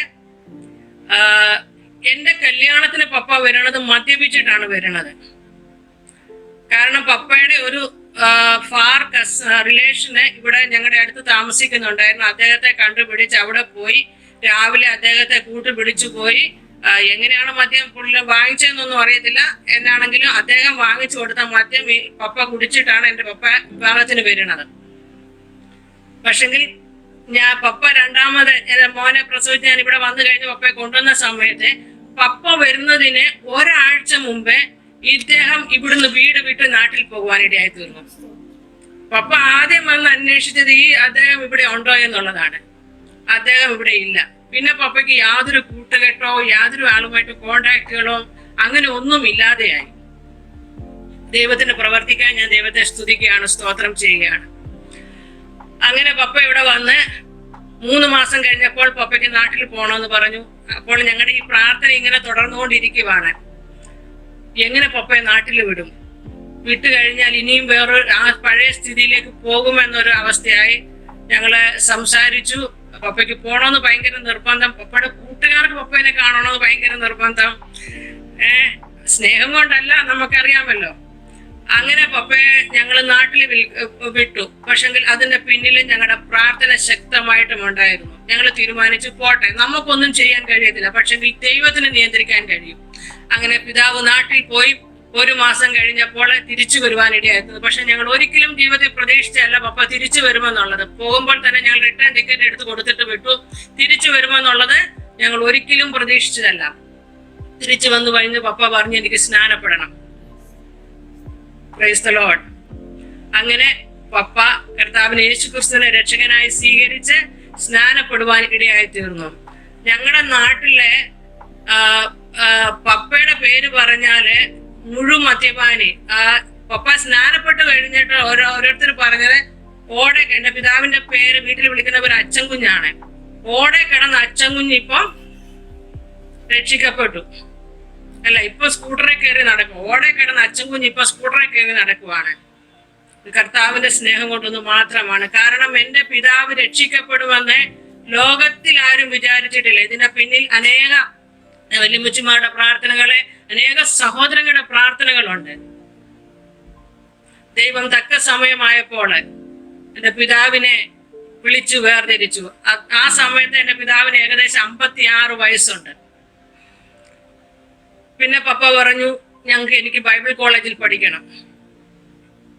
ഇനി 56-ാമത്തെ വയസ്സിൽ എവിടെ ബൈബിൾ കോളേജിൽ പഠിപ്പിക്കാൻ പറ്റും? അങ്ങനെ ഞങ്ങൾ അന്വേഷിച്ച് ദൈവം അതിനും ഒരു വഴി ഒരുക്കി തന്നു. 2 വർഷം പപ്പ ആലുവ ഡൂലോസ് ബൈബിൾ കോളേജിൽ പഠിക്കുവാൻ ഇടയായി തീർന്നു. പിന്നെ പപ്പയുടെ ജീവിതത്തിൽ ഒരു പിന്മാറ്റം ഉണ്ടായിട്ടില്ല. ആ സമയത്തും എന്റെ മാതാവ് നിൽക്കുന്നത് കത്തോലിക്ക സഭയിലാണ്. പപ്പ വന്ന് രക്ഷിക്കപ്പെട്ട് ബൈബിൾ കോളേജൊക്കെ പഠിച്ചു കഴിഞ്ഞ് വന്നപ്പോൾ ഞങ്ങളുടെ വീട്ടിൽ ഒത്തിരി ഫോട്ടോകളും ഒത്തിരി കാര്യങ്ങളും ഒക്കെ ഉണ്ടായിരുന്നു. ഒരു ദിവസം നോക്കിയപ്പോൾ മമ്മി ഇതെല്ലാം വലിച്ചു പറിച്ച് കളഞ്ഞു, എല്ലാം എടുത്ത് കീറി കളഞ്ഞു. ഇനിയും എന്റെ മാതാവ് പോലും പലപ്പോഴും പറയുമായിരുന്നു, ഇനിയും എനിക്കൊരു സന്തോഷമായ ഒരു ജീവിതം ഉണ്ടാകത്തില്ല, ഈ കുടിയന്റെ കൂടെ ആയിരിക്കും എന്റെ ജീവിതം എന്നാണ്. അപ്പോഴും ഞാൻ പറയും, മമ്മി കർത്താവിന് പ്രവർത്തിക്കാൻ 1 നിമിഷം മതി, 1 സെക്കൻഡ് മതി കർത്താവിന് പ്രവർത്തിപ്പാൻ. അപ്പൊ മമ്മി പറയാം, ഇത്ര നാളും കർത്താവ് പ്രവർത്തിച്ചില്ല, അനുഭവിക്കേണ്ടത് മുഴുവൻ ഞാൻ അനുഭവിച്ചു കഴിഞ്ഞു, ഇനിയും എന്ത് കർത്താവ് പ്രവർത്തിക്കാനാണ്. എന്നെ കേൾക്കുന്ന ഏതെങ്കിലും സഹോദരിമാർ ഇങ്ങനെ ഒരു അനുഭവത്തിലൂടെ കടന്നു പോകുന്നു എങ്കിൽ ദൈവത്തിന് പ്രവർത്തിപ്പാൻ 1 നിമിഷം മതിയെന്ന് അനുഭവത്തിന്റെ വെളിച്ചത്തിൽ എനിക്ക് പറയുവാൻ കഴിയും. ഏത് മദ്യപാനി ആയിക്കോട്ടെ, ഏത് വിടാത്ത സ്വഭാവം ആയിക്കോട്ടെ, നമ്മൾക്ക് സാധിക്കാൻ കഴിയാത്തത് കർത്താവിന് കഴിയുമെന്നുള്ളത് ഞങ്ങളുടെ ജീവിതത്തിന്റെ അനുഭവത്തിൽ നിന്നും പറയുവാൻ കഴിയും. അങ്ങനെ പപ്പ ബൈബിൾ കോളേജിൽ പഠിച്ച് ഒരു ചെറിയ ചർച്ചിന്റെ ഒക്കെ പാസ്റ്ററായി കുറെ നാളിരുന്നു. ഇപ്പോൾ പ്രായമായി 76 വയസ്സായി. അതൊക്കെ വിട്ടിട്ട് ആവുന്ന വിധത്തിൽ തന്നോളം മറ്റുള്ളവരോട് സുവിശേഷം പറയുകയും സുവിശേഷ വേലയ്ക്ക് പോവുകയും ഒക്കെ ചെയ്തുകൊണ്ടിരിക്കുന്നു. അങ്ങനെ ഞങ്ങള് കുടുംബമായിട്ട് ഞാനും ഈ സമയമെല്ലാം ഞാൻ നിൽക്കുന്നത് ബാപ്റ്റിസ്റ്റ് ചർച്ചിലാണ്. വചനം ഇങ്ങനെ പഠിച്ച് വളർന്നുകൊണ്ടേ ഇരിക്കുന്നു. എന്റെ സഹോദരിയും കുടുംബവും എൻ്റെ മാതാപിതാക്കളും രക്ഷയുടെ അനുഭവത്തിലേക്ക് വരുവാൻ ഇടയായി തീർന്നു. ഞങ്ങളുടെ കുടുംബത്തിൽ നിന്ന്, എൻ്റെ പിതാവിന്റെ കുടുംബം പ്രത്യേകിച്ച് മുഴുവനും കത്തോലിക്കരാണ്. ആ കുടുംബത്തിൽ നിന്നും കർത്താവിന്റെ സ്നേഹത്താൽ കർത്താവ് ഞങ്ങളെ വിളിച്ചു വേർതിരിച്ച് ഇത്രത്തോളം കൊണ്ടുവന്ന ദൈവത്തിന് സകല മഹത്വവും മാനവും അർപ്പിക്കുകയാണ്. സ്തോത്രം. അങ്ങനെ ഞങ്ങള് ആയിരുന്നു ഈ പ്രാർത്ഥന ഞങ്ങൾ തുടർന്നുകൊണ്ടേ പോയിരുന്നു. ഞങ്ങളുടെ ഈ പ്രാർത്ഥന ഞങ്ങൾ രണ്ടുപേരെ പ്രാർത്ഥിക്കാനുള്ളായിരുന്നു. ആ സമയത്ത് ഞാൻ ചില സമയത്ത് പായ് ഇങ്ങനെ മടക്കിയിടുമ്പോ എൻ്റെ കൂടെയുള്ള സഹോദരി എന്നോട് പറയുമായിരുന്നു, ഷിബി പായ് നിവർത്തിയിട്, നമുക്ക് കൂടെ ഇരുന്ന് പ്രാർത്ഥിക്കാൻ അനേകരെ തരുമെന്നുള്ളത്. അങ്ങനെ ഞങ്ങള് വിവിധ സഭകളിൽ നിന്നുള്ളതായ, അതായത് കത്തോലിക്ക് മർത്തോമയിൽ നിന്നും, TPM-ൽ നിന്നും, പെന്തക്കോസ്തിൽ നിന്നും, IPC-യിൽ നിന്നും ഒക്കെ, ഇൻഡിപെൻഡന്റ് ചർച്ചുകളിൽ നിന്നും ഒക്കെ വിവിധ സഭകളിൽ നിന്നായ സഹോദരിമാർ ഒന്നിച്ചു കൂടി ആരാധിക്കുന്ന ഒരു പ്രാർത്ഥനാ ഗ്രൂപ്പ് ഈ കോവിഡിന്റെ സമയത്ത് വരെ ഉണ്ടായിരുന്നു. ഓക്കെ, ആ സമയത്ത് ഞാൻ പറഞ്ഞല്ലോ, ഒന്നാമത്തെ എൻ്റെ പിതാവായിരുന്നു, രണ്ടാമത് എൻ്റെ ഭർത്താവായിരുന്നു. ഞാൻ പറഞ്ഞതുപോലെ എൻ്റെ ഭർത്താവ് എൻ്റെ വിവാഹത്തിന് വേണ്ടിയാണ് സ്നാനം കഴിച്ചത്, അല്ലാതെ ദൈവിക സത്യങ്ങളെ അറിഞ്ഞിട്ടല്ല അദ്ദേഹം സ്നാനപ്പെട്ടത്. കാരണം അദ്ദേഹത്തിനും, ഞാൻ ഈ പ്രാർത്ഥനാ ഗ്രൂപ്പിൽ പോകുന്നതിന് അദ്ദേഹത്തിന് തടസ്സം വന്നില്ല പ്രാർത്ഥന. പക്ഷെ എന്നോട് പറഞ്ഞു, എന്നെ ഒരു കാര്യം മാത്രം പറഞ്ഞേക്കല്ലേ, പെന്തിക്കോസ്റ്റിലേക്ക് നീ എന്നെ വിളിച്ചേക്കല്ലേ. എൻ്റെ പപ്പയും മമ്മിയും എന്നോട് പറഞ്ഞിട്ടുണ്ട്, ഈ വർഗത്തെ വീട്ടിൽ കയറ്റുക പോലും ചെയ്തേക്കല്ലെന്നാ പറഞ്ഞേക്കണേ. കാരണം അവർ അത്രയ്ക്കും വെറുക്കപ്പെടുന്ന ഒരു കൂട്ടരായിരുന്നു പെന്തിക്കോസ്ത്. ഞാൻ പെന്തിക്കോസ്റ്റിൽ പോയില്ല. ഞാനും ഒരു ദിവസത്തിൽ ഒരു തീരുമാനമെടുത്തു, ഞാൻ പോകുവാണെങ്കിൽ കുടുംബമായിട്ട് മാത്രമേ പോകത്തുള്ളൂ. പക്ഷെങ്കിൽ ദൈവത്തിന്റെ ആത്മാവ് വ്യക്തമായിട്ടും എന്നോടും എൻ്റെ കുടുംബത്തോടും സംസാരിച്ച് എന്നെ വിടുവിച്ചെങ്കിൽ മാത്രമേ ഞാൻ പോകത്തുള്ളൂ എന്നുള്ളത്. അങ്ങനെ നാളുകൾ കടന്നുപോയി. ഞങ്ങളുടെ ഈ പ്രാർത്ഥനാ ഗ്രൂപ്പ് നടന്നുകൊണ്ട് ഇരിക്കുന്നു. അനേക ദൈവിക വിടുതലുകൾ ഈ പ്രാർത്ഥനാ ഗ്രൂപ്പിലൂടെ ഞങ്ങൾക്ക് കാണുവാൻ കഴിഞ്ഞു. ഞങ്ങളുടെ സഹോദരങ്ങൾ ഞങ്ങൾ പ്രാർത്ഥിച്ചുകൊണ്ടിരുന്ന ഓരോരുത്തരുടെയും ജീവിതത്തിൽ അനേക പ്രതിസന്ധികൾ ഞങ്ങൾക്ക് ഒന്നിച്ചിരുന്ന് ഒരു മനസ്സോടുകൂടി പ്രാർത്ഥിക്കുവാന്, ഒരു ഡിനോമിനേഷൻ വ്യത്യാസമില്ലാതെ പ്രാർത്ഥിക്കുവാൻ ദൈവം ഞങ്ങളെ സഹായിച്ചു. അതിനായി ദൈവത്തിനെ സ്തുതിക്കുന്നു, സ്തോത്രം ചെയ്യുന്നു. നാം എല്ലാം ക്രിസ്തുവിന്റെ ഒരു അവയവങ്ങൾ ഒന്നിച്ചു ചേർന്നിട്ടുള്ളതാണ്. അവിടെ നമുക്ക് വ്യത്യാസമില്ല, ഡിനോമിനേഷൻ ഇല്ല. ഇന്നും എൻ്റെ ആഗ്രഹം അതാണ്, നമ്മളെല്ലാം ക്രിസ്തുവിൽ ഒന്നാണ്. നമ്മൾ പലയിടത്തും പല സഭകളിൽ ആരാധിക്കുന്നുവെങ്കിലും നമ്മൾ ഒന്നാണ്. അതുകൊണ്ട് എന്നെ കേൾക്കുന്ന സഹോദരിമാരോട് പറയാനുള്ള, നിങ്ങൾക്ക് പ്രാർത്ഥിക്കാൻ കിട്ടുന്ന സമയം ആരുമായിക്കൊള്ളട്ടെ, അവർ ഏത് ഡിനോമിനേഷനുള്ളവരായിക്കൊള്ളട്ടെ, നമ്മൾ ഒരു മനസ്സോടുകൂടി പ്രാർത്ഥിച്ചാല് ആമേൻ, ദൈവത്തിന്റെ വിടുതലുകൾ നമുക്ക് കാണുവാൻ കഴിയും. ഞാൻ സമയമുണ്ടെങ്കിൽ ഞാൻ എൻ്റെ പ്രാർത്ഥന ഗ്രൂപ്പിൽ ഉണ്ടായ ഒരു സംഭവം കൂടെ ഞാൻ ഇത് കഴിഞ്ഞിട്ട് സമയമുണ്ടെങ്കിൽ ഞാൻ വിവരിക്കാം. അങ്ങനെ ഞാൻ പഠിച്ചുകൊണ്ടിരുന്ന, ഞാൻ ബാപ്റ്റിസ്റ്റ് ചർച്ചിൽ പോകും. ബാപ്റ്റിസ്റ്റ് ചർച്ചിൽ ഞാൻ പോകുമ്പോഴും അവിടെയുള്ള പാസ്റ്റർമാരും ഞാനുമായിട്ട് ചില ആർഗ്യുമെന്റ്സ് ഒക്കെ ഉണ്ടാകും. ക്രിസ്മസിന്റെ കാര്യങ്ങൾ വരുമ്പോഴും ഈസ്റ്ററിന്റെ കാര്യങ്ങൾ വരും. പക്ഷെ എനിക്ക് വേറെ നിവർത്തിയില്ല അവിടെ പോകാതിരിക്കാനായിട്ട്. കാരണം എൻ്റെ ഭർത്താവ് പോകുന്നിടത്ത് വേണമല്ലോ ഞാനും പോകാനായിട്ട്. അങ്ങനെ പോയിക്കൊണ്ടിരുന്നു. ഈ സമയത്ത് എൻ്റെ കൂടെയുള്ളതായ ഈ സഹോദരി, അവരൊരു ചർച്ച് മാറി പോകേണ്ടതായ ഒരു അവസരം വന്നു. നല്ല സൊപ്പാറയുന്ന ബസ്സിലേക്ക് അവർ ചർച്ചിലേക്ക് പോയി. അങ്ങനെ ആ സമയത്ത് ഞാനും ചില മീറ്റിങ്ങുകളിലൊക്കെ, 1-2 മീറ്റിങ്ങുകളിലൊക്കെ ഞാൻ പോകുമായിരുന്നു. ഞാൻ പറഞ്ഞല്ലോ, ഞാൻ ഈ സമയം എനിക്ക് വേറൊരു കാര്യം പറയാനുള്ളത്, എനിക്ക് പെന്തിക്കോസ്റ്റിൽ ഞാൻ അന്യഭാഷയും ഏറ്റവും വെറുത്തിരുന്ന ഒരു കാര്യമാണ്. ഞാൻ ദൈവത്തോട് പറഞ്ഞിട്ടുണ്ട്, ഞാൻ പെന്തിക്കോസ്റ്റിൽ പോകുന്നതിനുണ്ടെങ്കിൽ ഞാൻ പെന്തിക്കോസ്റ്റിൽ പോകുന്നതിന് മുമ്പ് നീ എനിക്ക് അന്യഭാഷ തരണം. ഞാൻ അവിടെ പോയിട്ട് അവര് പറഞ്ഞത് കേട്ടിട്ട് ഞാൻ പറഞ്ഞു എന്ന് നാളെ ഒരാൾ പറയരുത്. അതുകൊണ്ട് ഞാൻ പെന്തിക്കോസ്റ്റിൽ പോകുന്നതിന് മുമ്പ് എനിക്ക് അന്യഭാഷ നീ തരുന്നുവെങ്കിൽ അങ്ങനെ തരണം എന്നുള്ളത്. അതുപോലെ ആഭരണം ഊരുന്ന വിഷയത്തിൽ ഞാൻ അത് തന്നെ ദൈവത്തോട് പറഞ്ഞു. ഞാൻ പെന്തിക്കോസ്റ്റിൽ പോകുവാണെങ്കിൽ അവിടെ അവര് വന്നിട്ട് എന്നോട് പറയില്ല. എൻ്റെ ഈ പ്രയർ ഗ്രൂപ്പിലുള്ള പലരും എന്നോട് പറഞ്ഞിട്ടുണ്ട്, പെന്തിക്കോസ്റ്റിൽ പോവുകയാണെങ്കിൽ ആഭരണം ഊരണം, അവിടെ നിർബന്ധമാണ് എന്നൊക്കെ പറഞ്ഞിട്ടുണ്ട്. അപ്പൊ ഞാൻ പറഞ്ഞു, ദൈവം എന്നോട് സംസാരിക്കാതെ ഞാൻ ഊരാൻ ആഗ്രഹിക്കത്തില്ല. ഞാൻ ആ വിഷയത്തിലേക്ക് വരാം. അതിനു മുമ്പ് ഞാൻ പെന്തിക്കോസ്റ്റിലേക്ക് പോയ കാര്യം ഞാൻ പറയാം. അങ്ങനെ പോയിക്കൊണ്ടിരുന്നു. 1-2 മീറ്റിങ്ങുകളിൽ ഞാൻ അവിടെ പോകുവാൻ ഇടയായി തീർന്നു. ഈ സഹോദരിയുടെ വീട്ടിലെ ദേവദാസൻ വരുമ്പോൾ ഞങ്ങളുടെ വീട്ടിലും 1-2 പ്രാവശ്യം വന്നു, പ്രാർത്ഥിച്ച്. ഞങ്ങളോട് ഒന്നും പറഞ്ഞിട്ടില്ല, നിങ്ങൾ ചർച്ചിൽ വരണമെന്ന് ഒന്നും അദ്ദേഹം വിളിച്ചിട്ടില്ല. അവര് പ്രാർത്ഥിച്ച് പോകുവാൻ ഇടയായി തീർന്നു. അങ്ങനെ ഇരിക്കുമ്പോഴാണ് ഈ സഹോദരി അവിടെ പോയി. ആ സഭയിലാണ് ഈ ജോളി ആന്റി ഉള്ളത്. അങ്ങനെയാണ് ജോളി ആന്റിയുമായിട്ട് ഞങ്ങൾക്ക് പരിചയം. ഒരു ദിവസം അങ്ങനെ ഒരു ഉപവാസ പ്രാർത്ഥന നടന്നുകൊണ്ടിരിക്കുമ്പോൾ, എനിക്ക് തോന്നുന്നു ഇയർ എൻഡിങ് ആണോ എന്ന് എനിക്കൊരു സംശയമുണ്ട്. ഉപവാസ പ്രാർത്ഥന നടന്നുകൊണ്ടിരിക്കുമ്പോൾ ജോളിയാന്റി എന്നെ വിളിച്ചിട്ട് പറഞ്ഞു, ഷിബി, വീട്ടിൽ 3 ദിവസം ഉപവാസ പ്രാർത്ഥനയുണ്ട്, കഴിയുമെങ്കിൽ വരണം. അപ്പൊ കുഞ്ഞുങ്ങളൊക്കെ സ്കൂളിൽ പോകുന്ന സമയമാണ്. ഭർത്താവ് ജോലിക്ക് പോകും. ഞാൻ പറഞ്ഞു ആന്റി ദൈവം അനുവദിച്ചാൽ വരാം. ഉപവാസ പ്രാർത്ഥനയുടെ ആദ്യത്തെ ദിവസമായപ്പോൾ എന്റെ ഭർത്താവ് സുഖമില്ലാതെ തലേ ദിവസം വീട്ടിൽ വന്നു. പിറ്റേ ദിവസം ലീവാണ്, ജോലിക്ക് പോകുന്നില്ല.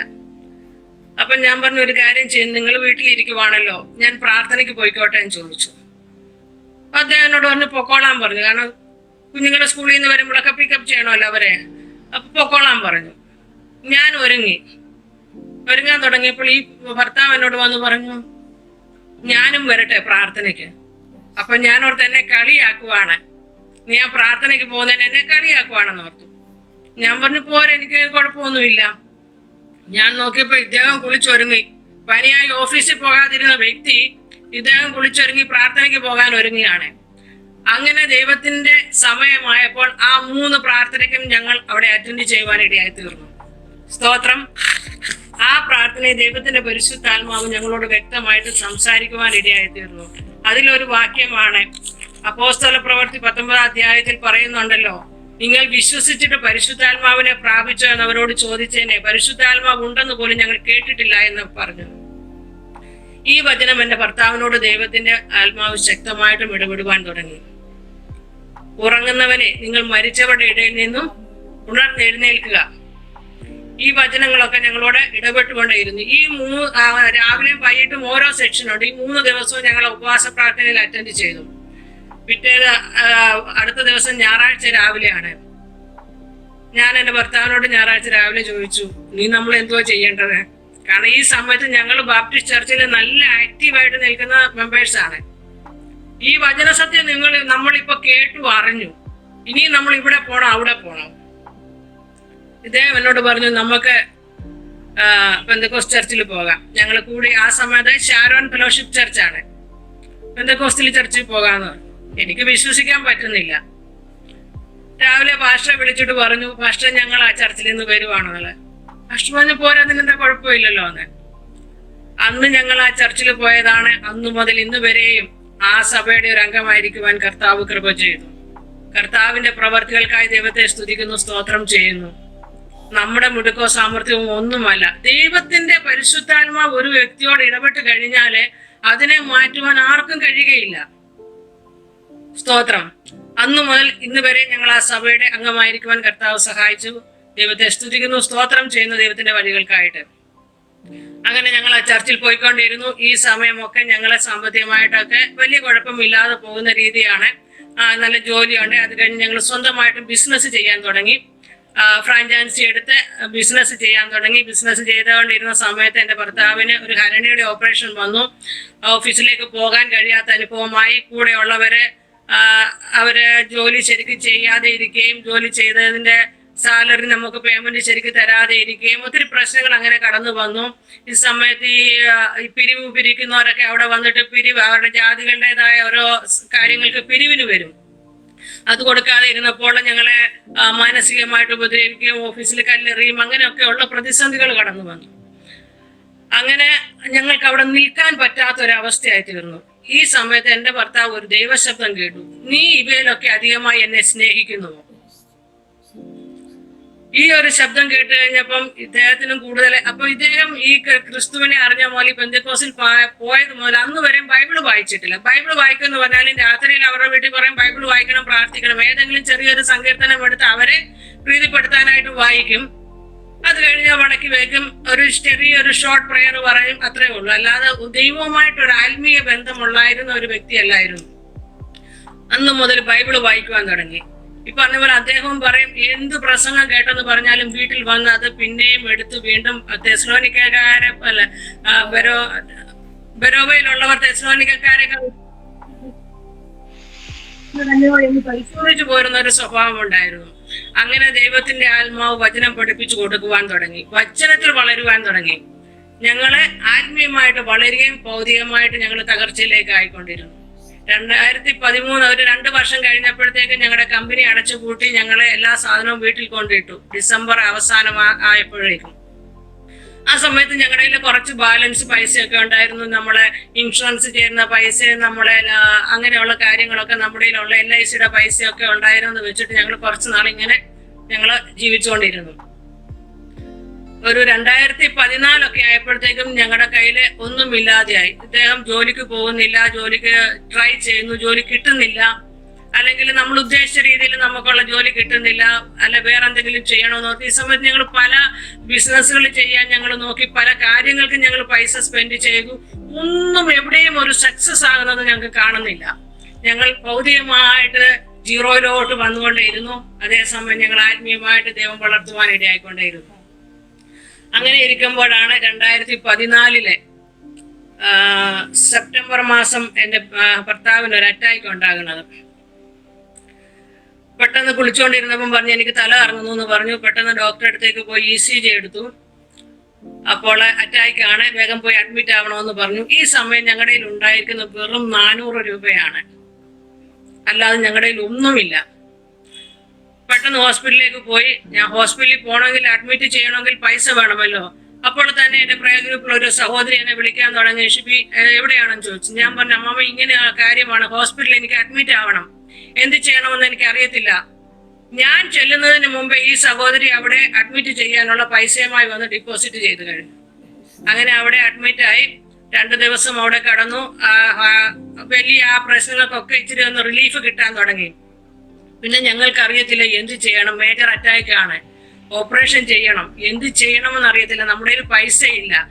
അവിടെ ഞങ്ങൾ 2 ദിവസം കഴിഞ്ഞപ്പോൾ ഞങ്ങൾ ഡിസ്ചാർജ് വാങ്ങിച്ച് ഞങ്ങൾ പറഞ്ഞു ഞങ്ങൾക്ക് ഇവിടെ പറ്റത്തില്ല, ഞങ്ങൾ എവിടെയെങ്കിലും ഗവൺമെന്റ് ഹോസ്പിറ്റലിൽ പോയി ഓപ്പറേഷൻ ചെയ്തോളാം, അല്ലെങ്കിൽ ഞങ്ങൾ നാട്ടിൽ പോകാനായിട്ടെന്നും പറഞ്ഞ് ഡിസ്ചാർജ് വാങ്ങിച്ച് ഭവനത്തിൽ വന്നു.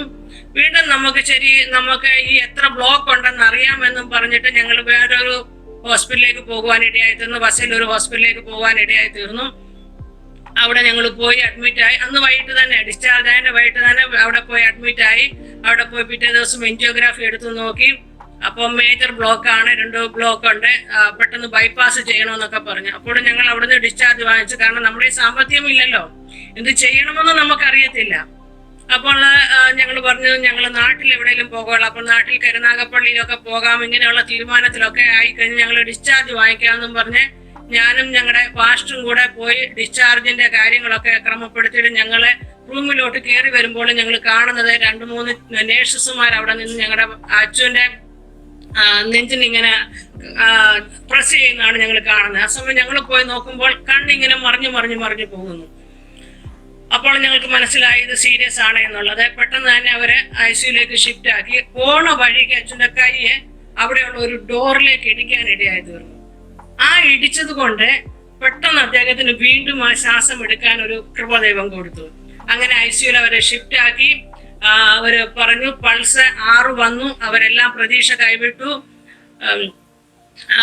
ഷോക്ക് കൊടുത്തു. ഇങ്ങനെയൊക്കെ ആയി കഴിഞ്ഞ് ഞങ്ങളോട് പറഞ്ഞു 24 hours നോക്കാം, 48 hours നോക്കാം, ഇങ്ങനെയൊക്കെ പറഞ്ഞു കഴിഞ്ഞു. അപ്പോൾ ആ അച്ചു ICUയിലായിരുന്ന സമയത്ത് അവിടെ ഹിന്ദുവിൽ നിന്നും വിശ്വാസത്തിൽ വന്ന ഒരു സഹോദരനുണ്ട്. ഇവരെല്ലാ പ്രതീക്ഷയും വിട്ട് കഴിഞ്ഞിട്ട് ഈ നേഴ്സുമാരും ഡോക്ടർമാരും എല്ലാം ഈ ബെഡിന്റെ അടുത്തുനിന്ന് പോയി. ആ സമയത്ത് എൻ്റെ അനിയൻ ഇവിടെയുണ്ട്, അനിയനും പാസ്റ്ററും എല്ലാം ICUവിന്റെ മുന്നിൽ നിൽക്കുവാണ്. അപ്പൊ ഇവരും ഉള്ളിൽ പറയുന്നുണ്ട് നീ അവരോട് പറഞ്ഞേരെ, പ്രതീക്ഷ ഒന്നുമില്ല എന്ന് പറഞ്ഞേക്കാനായിട്ട്. ഇത് എൻ്റെ ഭർത്താവും കേൾക്കുന്നുണ്ട്. പുറത്ത് കഴിഞ്ഞ് അപ്പോഴത്തേക്കും എല്ലാവരും മറിഞ്ഞ് എല്ലാവരും വരാൻ തുടങ്ങി. വിശ്വാസികളായിട്ടുള്ള അനേകര് അവിടെ വരുവാൻ തുടങ്ങി. വലിയൊരു കൂട്ടം അവിടെയായി. ഈ സമയത്ത് എൻ്റെ ഭർത്താവ് അന്തരാത്മാവിലെ ഇങ്ങനെ എന്തോ ഒരു ആമേന്ന് വായിൽ നിന്നൊന്ന് പുറത്തു വന്നു. ഇദ്ദേഹത്തിന്റെ മനസ്സില് ഒരു വചനം വന്നു, ഞാൻ ജീവന്റെ അപ്പമാകും. ആ വചനം പറഞ്ഞ് മനസ്സിൽ പറഞ്ഞു കഴിഞ്ഞിട്ട് ആമേനെന്നൊരു ചെറിയ സൗണ്ട് വായിൽ നിന്ന് പുറത്തു വന്നപ്പോഴേ ഈ വിശ്വാസിയായിരുന്ന പയ്യൻ ഇത് കേൾക്കുവാനിടയായി തീർന്നു. പെട്ടെന്ന് അവനോർത്ത് ഈ സൗണ്ട് എവിടുന്നാ വരുന്നത്, ആമേൻ പറയുന്നത്. ഇദ്ദേഹം പെട്ടെന്ന് ഈ ബെഡിന്റെ അടുത്തേക്ക് വീണ്ടും വന്നപ്പോൾ കാണുന്ന പൾസ് വീണ്ടും കൂടി വരുന്നതാണ്. പെട്ടെന്ന് തന്നെ അദ്ദേഹം വീണ്ടും ഡോക്ടറെ വിളിച്ചിട്ട് പറഞ്ഞു, ഡോക്ടറെ നമുക്ക് വീണ്ടും ഒന്ന് ട്രൈ ചെയ്ത് നോക്കാമെന്ന്. അങ്ങനെ അവര് വീണ്ടും മെഡിസിൻ ഒക്കെ കൊടുക്കാൻ തുടങ്ങി. ഫസ്റ്റ് എയ്ഡ് ഒക്കെ കൊടുത്തു കഴിഞ്ഞിട്ട് വീണ്ടും പൾസ് ഇങ്ങനെ കൂടുവാൻ തുടങ്ങി. കൂടി പൾസ് ഒരു 2 ദിവസത്തിനുള്ളിൽ നോർമൽ ആകുവാൻ ഇടയായി തീർന്നു. അങ്ങനെ മരണത്തിന്റെ വക്കിൽ നിന്നും എൻ്റെ ഭർത്താവിനെ ദൈവം രക്ഷിച്ചതിനായി ദൈവത്തെ സ്തുതിക്കുന്നു.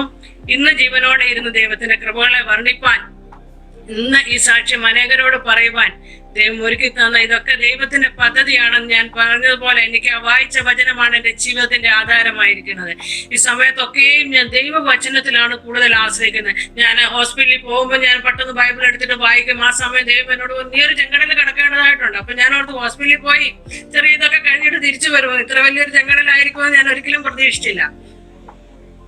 അത് കഴിഞ്ഞിട്ട് ഇവർ ബൈപ്പാസ് ചെയ്യണമെന്ന് പറഞ്ഞു. അവിടുന്ന് നിങ്ങൾക്ക് ഷിഫ്റ്റ് ആക്കാൻ പറ്റത്തില്ല, കാരണം ഈ ഒരു കണ്ടീഷനിലായതുകൊണ്ട് മറ്റൊരു ഹോസ്പിറ്റലിലേക്ക് പോകാൻ പറ്റത്തില്ല, ഷിഫ്റ്റ് ആക്കാൻ പറ്റത്തില്ല എന്നുള്ളത് പറയുവാനിടയായി തീർന്നു. അങ്ങനെ ഞങ്ങൾ അവിടെ ബൈപ്പാസ് ചെയ്യുവാനായിട്ട് തീരുമാനിച്ചു.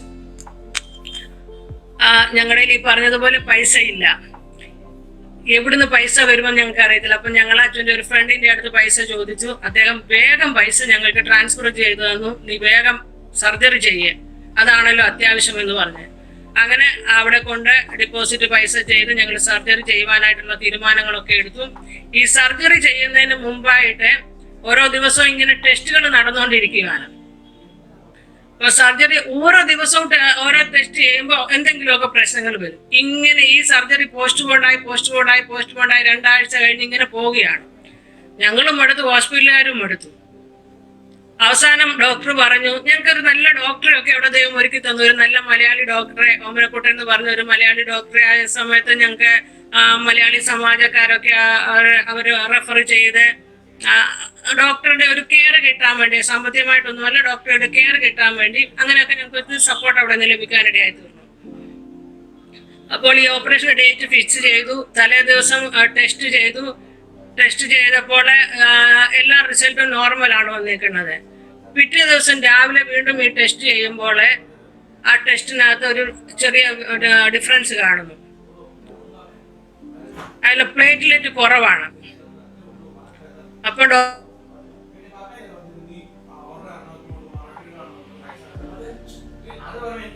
പ്ലേറ്റ്ലെറ്റ് കുറവാണ്, ഇനി അത് മാറ്റി വയ്ക്കാമെന്ന് പറഞ്ഞ് വേറൊരു ദിവസത്തേക്ക് മാറ്റി വെച്ചു. അച്ചു പറഞ്ഞു ഇല്ല, അങ്ങനെ വരാൻ ചാൻസ് ഇല്ല, എന്റെ പ്ലേറ്റ്ലെറ്റ് നോർമലാണ്, എനിക്കറിയാം, നിങ്ങൾ വീണ്ടും ടെസ്റ്റ് ചെയ്ത് നോക്കുക. അപ്പോൾ അച്ചു അത് നിർബന്ധം പിടിക്കാൻ തുടങ്ങി. അങ്ങനെ നിർബന്ധം വെച്ച് കഴിഞ്ഞിട്ട് ഈ പ്ലേറ്റ്ലെറ്റ് കൊണ്ടുവന്നിട്ട് വെളിയിൽ ടെസ്റ്റ് ചെയ്യുവാനിടയായി തീർന്നു. അപ്പൊ നോർമലായി വന്നു. അപ്പോൾ ഈ ആദ്യത്തെ റിപ്പോർട്ട് വന്ന് നോക്കിയപ്പോൾ എന്താണ്, അവർ എഴുതിയതിൽ വന്ന വ്യത്യാസമാണ്. അവർ ഒരു നമ്പർ എഴുതാൻ മറന്നുപോയി. അതുകൊണ്ടാണ് ഈ വ്യത്യാസം വന്നത്. ഞാൻ പറഞ്ഞത് നമ്മുടെ ജീവിതത്തോടുള്ളതായ ആത്മീയ പോരാട്ടം, സാത്താൻ ഏതെല്ലാം രീതിയിൽ നമ്മളെ തളർത്തുവാൻ നോക്കുന്നു എന്നുള്ളതാണ്. അങ്ങനെ ആ ഓപ്പറേഷൻ സക്സസ് ആയി ഇവിടെ നടക്കുവാൻ ഇടയായി തീർന്നു. ഓപ്പറേഷൻ സക്സസ് ആയി നടന്നു. ഇന്നും ആരോഗ്യത്തോടെ ഈ സെപ്റ്റംബർ ആകുമ്പോൾ 10 വർഷമാകും. ദൈവം ആയുസ്സും ആരോഗ്യം കൊടുത്ത് ഇത്രത്തോളം ദൈവം നടത്തിയതിനായി ദൈവത്തെ സ്തുതിക്കുന്നു, സ്തോത്രം ചെയ്യുന്നു. ഈ സമയം ഞാൻ ഒരു എക്സ്റ്റൻഷൻ ബൈബിൾ കോളേജിൽ പഠിക്കുവാൻ പോയി. എക്സ്റ്റൻഷൻ ബൈബിൾ കോളേജ് എന്ന് പറഞ്ഞാൽ നമ്മൾ ജോലി ചെയ്യുന്നവർക്കോ വീട്ടമ്മമാർക്കോ ഒക്കെ ക്ലാസ്സുകൾ അറ്റൻഡ് ചെയ്ത്, ഈവനിങ് ക്ലാസ്സുകൾ അറ്റൻഡ് ചെയ്ത് ബൈബിൾ കോളേജിൽ പഠിക്കാൻ പോകും. അപ്പോൾ അദ്ദേഹത്തിന് ജോലിക്ക് പോകാൻ കഴിയത്തില്ല. ഞാൻ ഈ ബൈബിൾ കോളേജിൽ അറ്റൻഡ് ചെയ്യുന്നുണ്ട്. അപ്പൊ ഞാൻ ഞങ്ങളുടെ പ്രയർ ഗ്രൂപ്പിൽ പറഞ്ഞു, നിങ്ങൾ പ്രാർത്ഥിക്കണം. അപ്പോൾ ഇതിൻ്റെ ഇടയിൽ എനിക്ക് പറയാനുള്ളത്, ഞാൻ പറഞ്ഞല്ലോ ഈ 400 രൂപയാണ് ഞങ്ങളുടെ കയ്യിലുള്ളത് എന്നുള്ളത്. ഈ സമയത്ത് ദൈവം ഒരു കടവുമില്ലാതെ ആ ഹോസ്പിറ്റലിൽ നിന്ന് വെളിയിൽ വരുവാൻ ദൈവം എന്നെ സഹായിച്ചു. അവിടെ കടമില്ലെന്ന് മാത്രമല്ല, എൻ്റെ വീട്ടിലേക്കുള്ള ചെലവുകൾ, ആവശ്യങ്ങൾ, എൻ്റെ കുഞ്ഞുങ്ങളുടെ സ്കൂൾ ഫീസ് എല്ലാം നടത്തുവാനായിട്ട് ആ സമയത്ത് ദൈവം എന്നെ സഹായിച്ചു. കാരണം ദൈവമല്ലാതെ നമുക്ക് വേണ്ടി പ്രവർത്തിക്കാൻ മറ്റാരുമില്ല. ദൈവത്തിന്റെ വഴികൾ ഏത് ചെങ്കടലിൽ കൂടെ നമ്മൾ കടന്നു പോകുമ്പോഴും നമ്മളെ കരം പിടിച്ച് നടത്തുവാൻ ദൈവം നമ്മോട് കൂടെയുണ്ട്. ഈ ഒരു ഉറച്ച വിശ്വാസത്തിൽ ഞങ്ങളുടെ ഈ ജീവിത യാത്രയിൽ ഞങ്ങൾക്ക് ഓരോ ജീവിതത്തിന്റെ പ്രതിസന്ധികൾ വരുമ്പോഴും ഞങ്ങൾ വിശ്വാസത്തിൽ വർദ്ധിച്ചു വരികയാണ്. ദൈവത്തോട് കൂടുതൽ ചേർന്ന് നടക്കുവാനും പ്രത്യാശയിൽ വർദ്ധിച്ചു വരുവാനും ദൈവം ഞങ്ങളെ സഹായിച്ചു. അങ്ങനെ ഈ എക്സ്റ്റൻഷൻ കോഴ്സ് ഞങ്ങൾ പോയിക്കൊണ്ടിരുന്നപ്പോൾ ഞാൻ അന്ന് രാവിലെ ഞങ്ങളുടെ പ്രയർ ഗ്രൂപ്പിൽ പറഞ്ഞു, സഹോദരിമാരെ, ഞങ്ങൾ സാമ്പത്തികമായിട്ടും വളരെ പ്രതിസന്ധിയിലാണ്, അപ്പോൾ എനിക്ക് ജോലിക്ക് പോകണം, നിങ്ങൾ എനിക്ക് വേണ്ടി പ്രാർത്ഥിക്കണം, എനിക്കൊരു ജോലി വേണം. ഞാൻ നേഴ്സ് ആയതുകൊണ്ട് പ്രൈവറ്റ് ഡ്യൂട്ടി തന്നെ, കാരണം ഏറ്റവും പൈസ ഉണ്ടാക്കാൻ പറ്റിയ പണി അതാണല്ലോ. അപ്പോൾ പ്രൈവറ്റ് ഡ്യൂട്ടി തന്നെയാണല്ലോ. സാധാരണ പോയി കഴിഞ്ഞാലുള്ള പെട്ടെന്ന് എനിക്ക് എന്റെ കാര്യങ്ങളൊന്നും നടക്കത്തില്ല. അപ്പൊ പ്രൈവറ്റ് ഡ്യൂട്ടിക്ക് പോകണം, നിങ്ങൾ എനിക്ക് വേണ്ടി പ്രാർത്ഥിക്കണമെന്ന് പറഞ്ഞു. ഓക്കെ, അവര് അങ്ങനെ പോയിച്ചു. അപ്പോൾ ഈ പ്രയർ ഗ്രൂപ്പിൽ വരുന്ന ഒരു സഹോദരി എൻ്റെ കൂടെ ബൈബിൾ കോളേജിൽ പഠിക്കുന്നുണ്ട്. ആ സഹോദരിയും അന്ന് വൈകിട്ട് ക്ലാസ്സിലുണ്ടായിരുന്നു. അന്ന് പ്രതീക്ഷിക്കാത്ത സമയത്ത് ഒരു നാട്ടിൽ നിന്ന് ഒരു ദേവദാസൻ, ഈ ബൈബിൾ കോളേജിനോട് ബന്ധപ്പെട്ട ഒരു ദേവദാസൻ നാട്ടില് എന്ന് പെട്ടെന്ന് കടന്നു വരുവാനിടയായി തീർന്നു. ഇദ്ദേഹം ഇങ്ങനെ ക്ലാസ് എടുത്തുകൊണ്ട് വരുന്നതായിട്ട് എന്നോട് അങ്ങനെ ക്ലാസ് എടുത്തുകൊണ്ടിരുന്ന സമയത്ത് ഒരു ആലോചന പറയുവാനിടയായി തീർന്നു. പേര് പറഞ്ഞിട്ടോ കൈവച്ചിട്ടോ ഒന്നുമല്ല, ക്ലാസ്സിന്റെ ഇടയിൽ ഒരു ആലോചന പറഞ്ഞുകൊണ്ടിരിക്കാന്, നിങ്ങൾ ദൈവവചനം പഠിക്കുന്നതും നിങ്ങളെ ജോലി ചെയ്ത് പൈസ സമ്പാദിച്ച് വലിയ ആളാകണം, അല്ലെ നിങ്ങളുടെ പൈസ കൊണ്ട് നിങ്ങൾ ജീവിക്കാമെന്ന് നിങ്ങൾ വിചാരിക്കല്ലേ. കർത്താവിന്റെ വചനം പഠിക്കുന്നത് നിങ്ങളെ ദൈവം തിരഞ്ഞെടുത്തത് കർത്താവിന്റെ വേലക്കായിട്ടാണ്. അതുകൊണ്ട് അതിനുവേണ്ടി നിങ്ങൾ സമർപ്പിക്കണം എന്നുള്ളത്. അപ്പോൾ ഈ സഹോദരി മുന്നിൽ നിന്നിട്ട് തിരിഞ്ഞ് എന്നോട് പറഞ്ഞു, ഷിബി കാത് തുറന്ന് കേട്ടോളാൻ പറഞ്ഞു. ഇത് കേട്ടപ്പോൾ തന്നെ എന്റെ തലയ്ക്ക് ഒരു വലിയ ഏതാണ്ട് ഒരു വടി വെച്ച് അടിച്ച ഒരു ലക്ഷണമാണ് എനിക്കത്. കാരണം ഞാൻ ഉദ്ദേശിക്കുന്നത് എനിക്ക് ജോലി ചെയ്ത് അപ്പോഴും ദൈവത്തോട് എന്നുള്ള എന്റെ ചോദ്യമാണ്, കർത്താവ് ഞാൻ എങ്ങനെ മുന്നോട്ട് പോകും, എന്റെ കുടുംബം എങ്ങനെ മുന്നോട്ട് പോകും. പക്ഷെ ഈ ദൈവശബ്ദത്തിന് ഞാൻ എന്നെ തന്നെ സമർപ്പിക്കുവാനിടയായി തീർന്നു. അതുകൊണ്ട് അന്നു മുതൽ ഇന്നു വരെയും എന്റെ ദൈവം എന്റെ ആവശ്യങ്ങളെ ഒന്നും മുടക്കിയിട്ടില്ല. ഒരു പിതാവ് തന്റെ മക്കളെ എങ്ങനെ കരുതുന്നുവോ അതേ രീതിയിൽ എന്നെ കരുതുവാൻ ഇടയായി തീർന്നിട്ടുണ്ട്. എന്നെ കേൾക്കുന്ന ആരെങ്കിലും അവൻ ജീവിതത്തിന്റെ പ്രതിസന്ധികളിലൂടെ കടന്നു പോകുന്നു എങ്കിൽ ദൈവവചനത്തിന് ദൈവശബ്ദത്തിന് നമ്മൾ കീഴ്പ്പെട്ട് കൊടുത്താലേ എന്ന് പറഞ്ഞാൽ എന്റെ ജീവിതത്തിൽ പ്രതിസന്ധി വന്നിട്ടില്ല എന്നുള്ളതല്ല, സാമ്പത്തിക ബുദ്ധിമുട്ട് വന്നിട്ടില്ല എന്നുള്ളതല്ല, പക്ഷെങ്കിൽ എന്റെ ആഹാരം ദൈവം മുടക്കിയിട്ടില്ല, എന്റെ കുഞ്ഞുങ്ങളുടെ വിദ്യാഭ്യാസം ദൈവം മുടക്കിയിട്ടില്ല. ബുദ്ധിമുട്ടുകൾ വന്നിട്ടുണ്ട്, പക്ഷെ അതിനെയൊക്കെ തരണം ചെയ്യുവാനുള്ള കൃപ ദൈവം തന്നെ ഓരോ നിമിഷവും വേണ്ടുന്ന കൃപ തന്നെ ഓരോ നിമിഷവും വേണ്ട ആവശ്യങ്ങളെ നടത്തി തന്നെ ഇത്രത്തോളം ദൈവം കൊണ്ടുവന്നു. എനിക്ക് പറയുവാനുള്ളത്, ദൈവശബ്ദത്തിന് നാം കീഴ്പ്പെട്ട് കൊടുത്താല് ദൈവം ഒരിക്കലും നമ്മളെ കൈവിടുകയില്ല. ഞാൻ ഇനി അനാഥരായി കൈവിടുകയില്ല, ഉപേക്ഷിക്കുകയില്ല എന്നുള്ളത് ദൈവത്തിന്റെ വചനമാണ്. ഈ പ്രതിസന്ധിയിലൂടെയൊക്കെയും ഞാൻ കടന്നു പോകുമ്പോഴും ദൈവത്തിന്റെ വചനം, നാം കഷ്ടത്തിലായിരിക്കുന്നത് എനിക്ക് ഗുണമായി, നിന്റെ ചട്ടങ്ങളെ പഠിപ്പാൻ എനിക്കത് ഗുണമായി, അതുപോലെ തന്നെ മറ്റുള്ള കഷ്ടങ്ങളിൽ ഇരിക്കുന്നവരെ നമ്മൾക്ക് ആശ്വസിപ്പിക്കുവാൻ ഇടയായി തീരും. എനിക്ക് ആ സമയത്തൊക്കെ തളർന്നിരിക്കുന്നവരെ താങ്ങണം. ഇതിനെയൊക്കെ നമുക്ക് ഒരു അനുഭവം ഇല്ല എങ്കിൽ നമുക്ക് മറ്റുള്ളവരോട് നമ്മുടെ ചുമ്മാതെ പോയി ഒരു കഥ പോലെ പറയുന്നു പറ്റത്തില്ല. നമ്മുടെ അനുഭവത്തിലൂടെയാണ് നമ്മൾ മറ്റുള്ളവരോട് പറയേണ്ടത്. അതിനായിട്ടാണ് ദൈവം ഈ കഷ്ടത്തിലൂടെയൊക്കെ ദൈവം എന്നെ കടത്തിവിട്ടത് എന്ന് പൂർണ്ണമായിട്ട് ഞാൻ വിശ്വസിക്കുകയാണ്. ആമേൻ. അന്ന് മുതൽ എനിക്ക് പിന്നെ പല സമയം എന്നാലും എന്റെ മാനുഷിക ബുദ്ധി ഞാൻ പരിശ്രമിച്ചിട്ടുണ്ട്. പലരോടും ഞാൻ പറഞ്ഞിട്ടുണ്ട്, എവിടെയെങ്കിലും നിങ്ങൾ ജോലി കിട്ടുമോ, ഉണ്ടെങ്കിലും ഒന്ന് പറയണേ, എനിക്ക് ഒരു ജോലി വേണം. പക്ഷെ ദൈവത്തിന്റെ കൃപയാൽ ഒരു മനുഷ്യനും എന്നെ വിളിച്ചിട്ടുമില്ല, എന്നോടൊട്ട് പറഞ്ഞിട്ടുമില്ല. ദൈവം ചിലപ്പം അവരുടെ വായ അടച്ചു വെപ്പിച്ചതായിരിക്കും, അല്ലെങ്കിൽ അതാണ് ഞാൻ വിശ്വസിക്കുന്നത്. കാരണം എന്റെ ഒരു ശക്തി കൊണ്ടോ അല്ലെങ്കിൽ എന്റെ ഒരു ജോലി കൊണ്ടോ ഞാൻ നടന്നു, അല്ലെ എന്റെ കുടുംബത്തിന്റെ ഒരു സാമ്പത്തികം കൊണ്ട് ഞങ്ങൾ ഇത്രത്തോളമായി എന്ന് എനിക്ക് പറയുവാൻ ഇടയാകാതെ വണ്ണം ദൈവം എന്നെ നടത്തി. അതിനായിട്ട് ദൈവത്തെ സ്തുതിക്കുകയാണ്, സ്തോത്രം ചെയ്യുകയാണ്. ഞാൻ പിന്നെ പറഞ്ഞല്ലോ, ഞാൻ ഈ പെന്തക്കോസ്തില് വന്നത് സമയത്ത് ഞാൻ ആഭരണം ഇട്ടിട്ടുണ്ടായിരുന്നു എന്നുള്ളത്. ഞാൻ ആഭരണം ഇട്ടുകൊണ്ടാണ് പെന്തക്കോസ്തിൽ പോകുന്നത്. അവിടെ പോയി കഴിഞ്ഞപ്പോൾ എന്നോട് എന്റെ സഹോദരിമാര് പറയാനിടയായി തീർന്നു, ഉപവാസ പ്രാർത്ഥന കഴിഞ്ഞ് തിരുവത്താഴം കൊടുക്കുകയാണ്. പെന്തക്കോസ്ത് നിയമം അനുസരിച്ച് ആഭരണം ഇട്ടാൽ തിരുവത്താഴം തരത്തില്ല എന്നുള്ളത്. ഞാൻ ഈ പറയുന്നത് ചെറുത്തമായിട്ട് പറയുന്ന ആരുടെയെങ്കിലും ഹൃദയത്തിൽ ഇതിനെക്കുറിച്ച് ഒരു ഡൗട്ട് ഉണ്ടെങ്കിൽ അത് മാറട്ടെ എന്ന് ഓർത്തുകൊണ്ടാണ്. ഞാൻ പാസ്റ്റർ അടുത്ത് പോയി ചോദിച്ചു, പാസ്റ്റർ എനിക്ക് തിരുവത്താഴം എടുക്കാൻ പറ്റുമോ? പാസ്റ്റർ എന്നോട് പറഞ്ഞു, രക്ഷിക്കപ്പെട്ട് സ്നാനപ്പെട്ട് പരിശുദ്ധാത്മാഭിഷേകം പ്രാപിക്കുകയോ പരിശുദ്ധാത്മാഭിഷേകത്തിൽ വിശ്വസിക്കുകയോ ചെയ്യുന്ന ഒരു വ്യക്തിക്ക് തിരുവത്താഴം എടുക്കാമെന്ന്. എന്റെ മനസ്സിലുള്ളത് പാസ്റ്റർക്ക് അറിയാം, അവരും പ്രാർത്ഥിക്കുന്നുണ്ട്. എന്നാലും എന്നോട് ഒരിക്കലും പറഞ്ഞിട്ടില്ല നീ ആഭരണം ഊരണമെന്നോ അല്ല നീ ഇങ്ങനെ ചെയ്യണമെന്നോ ഒന്നും പറഞ്ഞിട്ടില്ല. അങ്ങനെ ഞാൻ അവിടെ പോയി കഴിഞ്ഞാൽ തിരുവത്താഴം എടുത്ത് മടങ്ങി വന്നു. കുറച്ച് ദിവസങ്ങൾ കഴിഞ്ഞപ്പോൾ ഞാൻ ഒരു ചെറിയ ചെയിനും അധികം ഒന്നും ആഭരണം ഇട്ടിട്ടില്ല. പക്ഷെ ഇതിനു മുമ്പ് എനിക്കൊരു കാര്യം പറയാനുണ്ട്. ഒരു ദിവസം ഒരു വിവാഹത്തിന് ഞാൻ കടന്നു പോയപ്പോൾ എനിക്ക് ഭ്രാന്ത് പിടിച്ച പോലെ എന്റെ ആഭരണം മുഴുവനും ഞാൻ എടുത്തിട്ടു. ഇവിടെ ഒരു ഹിന്ദിക്കാരുടെ വിവാഹത്തിന് ഞാൻ പോയതാണ്. എന്റെ ഭർത്താവ് എന്നോട് പറഞ്ഞു നീടല്ലെന്ന് പറഞ്ഞു ഇത്രയും ആഭരണം. പക്ഷെ എനിക്കുള്ള ആഭരണം മുഴുവനും ഞാൻ എടുത്തിട്ടിട്ട് ഞാൻ ഈ വിവാഹത്തിന് കടന്നുപോയി തിരിച്ചു വന്ന വഴിക്ക് ഭയങ്കര കടലുണ്ട്. കടലിനടുത്ത് വന്നപ്പോ എന്റെ ഹൃദയത്തിൽ ഒരു ഭയം, എന്നെ ആരെങ്കിലും ഇതിനകത്ത് തള്ളിയിട്ട് കൊന്നിട്ട് എന്റെ ആഭരണവുമായിട്ട് പോകുമെന്നുള്ളത്. അന്ന് എനിക്കൊരു ചിന്ത വന്നു, ഈ ആഭരണം എന്നിൽ കിടക്കുന്നോണ്ടല്ലേ എനിക്ക് ഈ ഭയം വരുന്നത്. അത് കഴിഞ്ഞിട്ട് ഞാൻ വന്ന് ഒരു മാല മാത്രം ഇട്ടു, ഒരു 2 വളയമുണ്ട്, റിങ്, ഒരു കാതിലൊരു ഇത്ര മാത്രം ഞാൻ ഇട്ടോണ്ട് അതേ ഞാൻ സാധാരണ ഇടാറുള്ളൂ. പക്ഷെ ഈ സമയത്ത് എനിക്ക് എന്തോ ഒരു വട്ട് പിടിച്ച പോലെ ഞാൻ ഇത് ചെയ്യുവാൻ ഇടയായി തീർന്നു. അപ്പോൾ ദൈവം നമ്മളെ പഠിപ്പിക്കുന്ന ഓരോ കാര്യങ്ങളാണ്. ഈ ആഭരണം ഞാൻ പറഞ്ഞു, കർത്താവ് ഞാൻ ഇത് ഊരണമെങ്കിൽ ദൈവത്തിന്റെ ആത്മാവ് എന്നോട് സംസാരിക്കണം, അല്ലാതെ ഞാൻ ഇത് ഊരത്തില്ല എന്ന്. ഒരു ദിവസം ഞായറാഴ്ച ഞാൻ ആരാധനയ്ക്ക് പോയിട്ട് വന്നു കഴിഞ്ഞാൽ പിറ്റേ ദിവസം രാവിലെ തിങ്കളാഴ്ച നോക്കി എൻ്റെ ഭർത്താവ് വെളിയിൽ പോയേക്കുവാണ്. എൻ്റെ കഴുത്തേൽ തപ്പി നോക്കിയപ്പോൾ എൻ്റെ മാലയില്ല. ഞാൻ ഈ വീട് മുഴുവനും അടിച്ചു പറക്കി നോക്കി, എനിക്ക് എൻ്റെ സാധനം കിട്ടുന്നില്ല. അപ്പോൾ എനിക്ക് വളരെ ഭയമായി, ഒരു ഭയമല്ല, ഒരു ഭാരമായി. അയ്യോ, നമ്മുടെ ഒരു സാധനം നഷ്ടപ്പെടുമ്പോൾ നമുക്കറിയാമല്ലോ എത്ര വേദനയാണുള്ളത്. ഞാൻ പറഞ്ഞു, കർത്താവ്, എൻ്റെ അമ്മച്ചി തന്ന മാലയത്, അത് പോകരുത്. ഞാൻ ഈ ആഭരണം ഉണ്ടെങ്കിൽ ഞാൻ നിന്നോട് ഒരു അടയാളം ചോദിക്കുകയാണ്. ഈ ആഭരണം കൊളുത്തൂരി കിടന്ന് എന്റെ കയ്യിൽ എനിക്കത് കിട്ടണം. ഞാൻ ഈ പ്രാർത്ഥന പ്രാർത്ഥിച്ചു.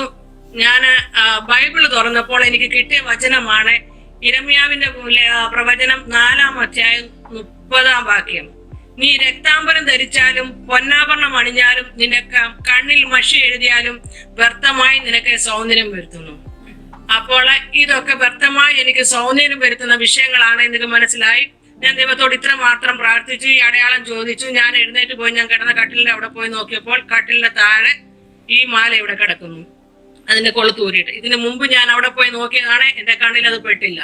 അങ്ങനെ ഞാൻ അത് എടുത്ത് ഞാൻ ഈ ആഭരണം ദൈവം എനിക്ക് തന്ന അരുളപ്പാട് പ്രകാരം അല്ലെങ്കിൽ ദൈവത്തിന്റെ വചന പ്രകാരം ഞാൻ എൻ്റെ ഭർത്താവിന് ഫോൺ വിളിച്ച് പറഞ്ഞു, ഇങ്ങനെ ഒരു സംഭവം ഉണ്ടായി. കാരണം അവരൊക്കെ നമ്മൾ ഈ മിന്നു ഉരുക എന്നൊക്കെ പറയുന്നത് ഒരു വലിയ വിഷയമാണല്ലോ. അപ്പോൾ എന്ത് ചെയ്യണമെന്ന് ചോദിച്ചു. അപ്പോൾ അദ്ദേഹം പറഞ്ഞു, ദൈവം നിന്നോട് സംസാരിച്ചെങ്കിൽ നീ അത് ഊരിക്കുമെന്ന് പറഞ്ഞു.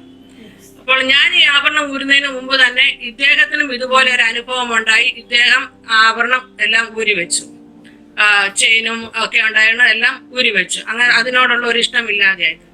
അങ്ങനെ ഞാൻ ഈ ആഭരണം അവിടെ എല്ലാം ഊരുവാൻ ഇടയായി തീർന്നു. ഞാൻ ആരോടും പറഞ്ഞില്ല. സൺഡേയിൽ ചർച്ചിൽ ചെന്നപ്പോ എന്നോട് എല്ലാവരും ചോദിക്കുന്നു, നിന്റെ മുഖത്തൊരു വ്യത്യാസം ഉണ്ടല്ലോ, ഒരു തേജസ് കാണുന്നുണ്ടല്ലോ. അപ്പോൾ നമ്മുടെ ആഭരണമല്ല നമുക്ക് തേജസ് വരുത്തുന്നത്. ദൈവവചനം പറഞ്ഞതുപോലെ ഇതൊക്കെ വെറുതെയാണ്. വെറുതെ നമുക്ക് സൗന്ദര്യം വരുത്തുന്നു, വ്യർത്ഥമായ സൗന്ദര്യം വരുത്തുവാണ്. നമ്മുടെ തേജസ് നമ്മുടെ ഉള്ളിൽ നിന്നാണ്. ക്രിസ്തു നമ്മുടെ ഉള്ളിൽ വസിക്കുമ്പോഴാണ് നമുക്ക് തേജസ് വരുന്നത്. അല്ല ഈ ലോകത്തിന്റെ ഒരു കാര്യങ്ങളിലും നമുക്ക് തേജസ് വരുന്നില്ല എന്ന് ദൈവത്തിന്റെ പരിശുദ്ധാത്മാവോടെ എന്നെ പഠിപ്പിക്കുവാനിടയായി തീർന്നു. അത് കഴിഞ്ഞ് അനേക സന്ദർഭങ്ങളില് എനിക്ക് ആഭരണം എന്നെ ഇടിയിപ്പിക്കുവാന് പലരും ശ്രമിച്ചിട്ടുണ്ട്. വിവാഹത്തിനൊക്കെ പോകുമ്പോൾ എന്റെ പ്രിയപ്പെട്ടവരൊക്കെ ഈ കഴിഞ്ഞ ഒരു 4 മാസത്തിന് മുമ്പും വിവാഹത്തിന് ഞാൻ പോകുമ്പോൾ മോളെ നീ ഒന്ന് ഇതിടെ, പക്ഷെങ്കിൽ എനിക്ക് ഇന്ന് കുന്നുപോലെ എന്റെ മുന്നിൽ സ്വർണം കൊണ്ടിട്ടെന്ന് പറഞ്ഞാലും എനിക്ക് അതിനോട് ഒരു താല്പര്യവുമില്ല. കാരണം പലരെയും ഞാൻ കണ്ടിട്ടുണ്ട്, അവർ നിർബന്ധത്താൽ ഊരി കഴിയുമ്പോൾ, അവർ പോയി കഴിയുമ്പോൾ പലരും എന്റെ അടുത്ത് പറഞ്ഞിട്ടുണ്ട്, നമ്മളൊക്കെ വല്ലവരുടെ കല്യാണത്തിനൊക്കെ പോകുമ്പോൾ നമ്മൾ എന്താ ചുമ്മാ പൊട്ടക്കണത്തികളെ പോലെ, നമ്മളൊരു പച്ച മലയാളം പൊട്ടക്കണത്തികളെ പോലെ നമ്മുടെ കഴുത്തിലും കാലിലും ഒന്നും ഇല്ലാത്തതുകൊണ്ട് നമ്മളെ അവർക്ക് ഒരു ഇതുമില്ല എന്ന് പറയും.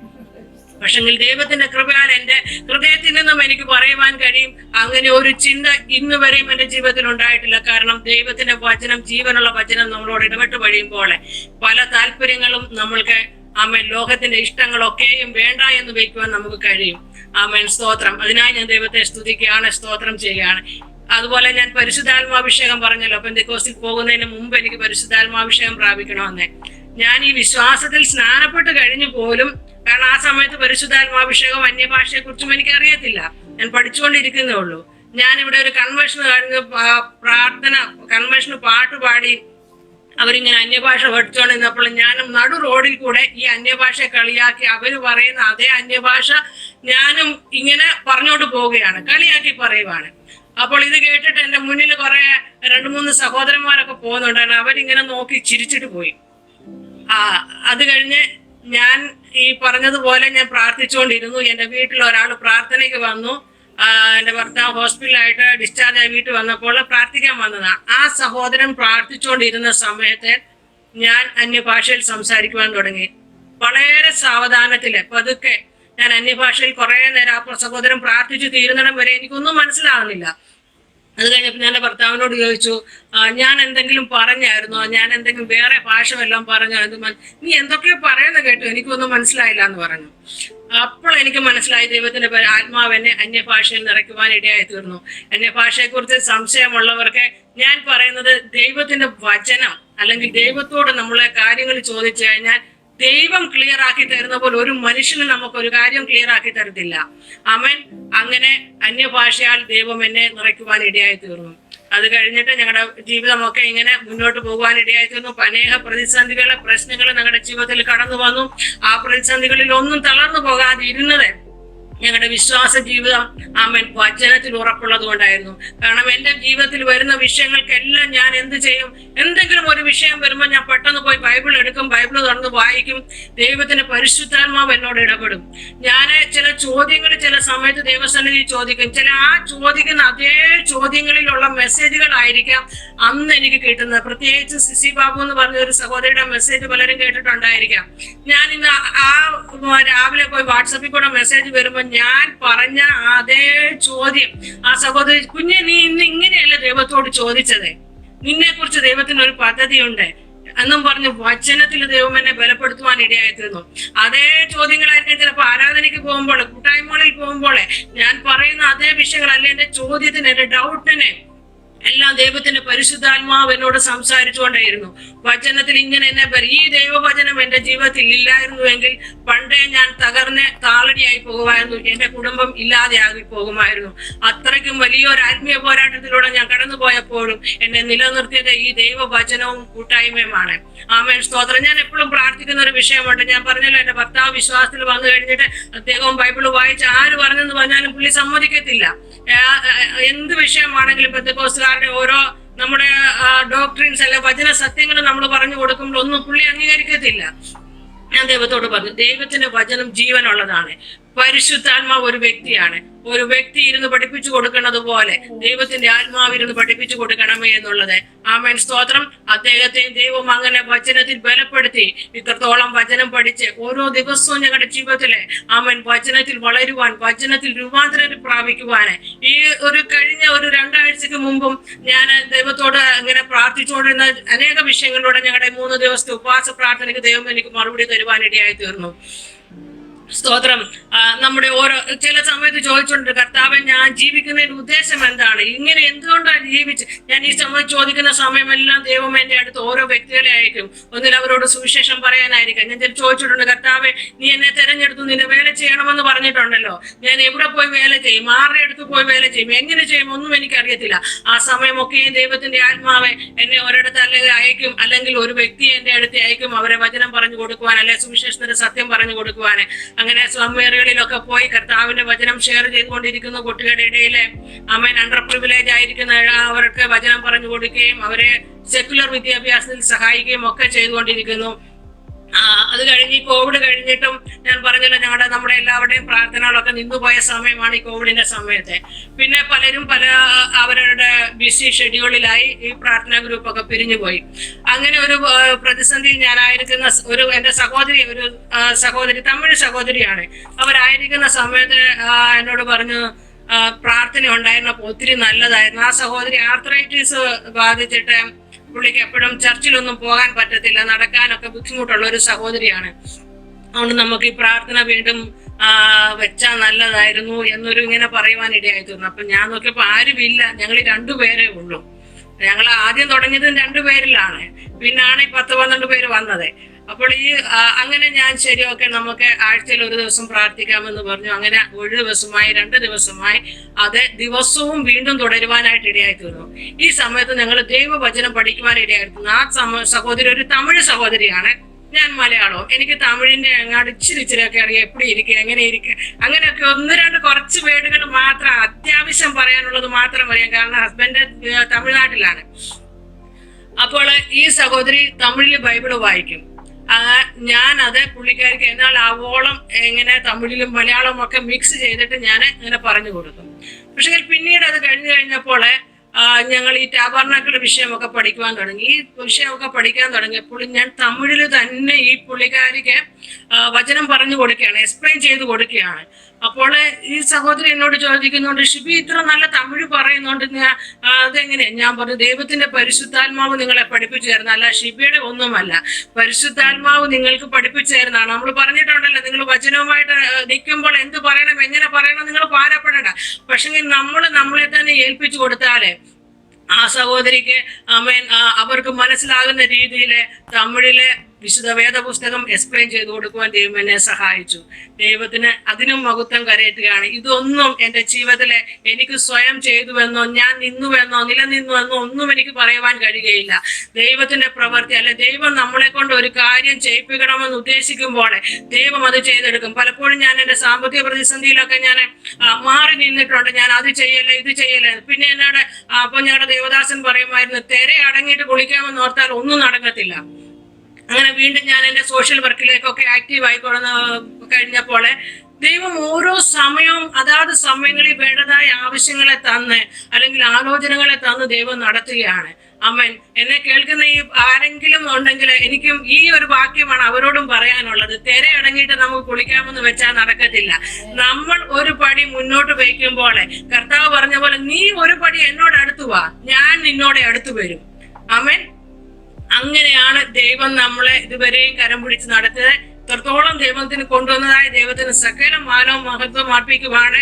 എനിക്ക് ഒന്നേ പറയുവാനുള്ളൂ, ഈ കഷ്ടത ഞാൻ പറഞ്ഞതൊന്നും എന്റെ കഷ്ടത എന്നുള്ളതല്ല. ഈ കഷ്ടതയിൽ എന്നെ ദൈവം കരം പിടിച്ച് നടത്തിയതായ ദൈവത്തിന്റെ കൃപ, ദൈവത്തിന്റെ സ്നേഹം ഓർത്ത് ഞാൻ ദൈവത്തെ സ്തുതിക്കുകയാണ്, സ്തോത്രം ചെയ്യുകയാണ്.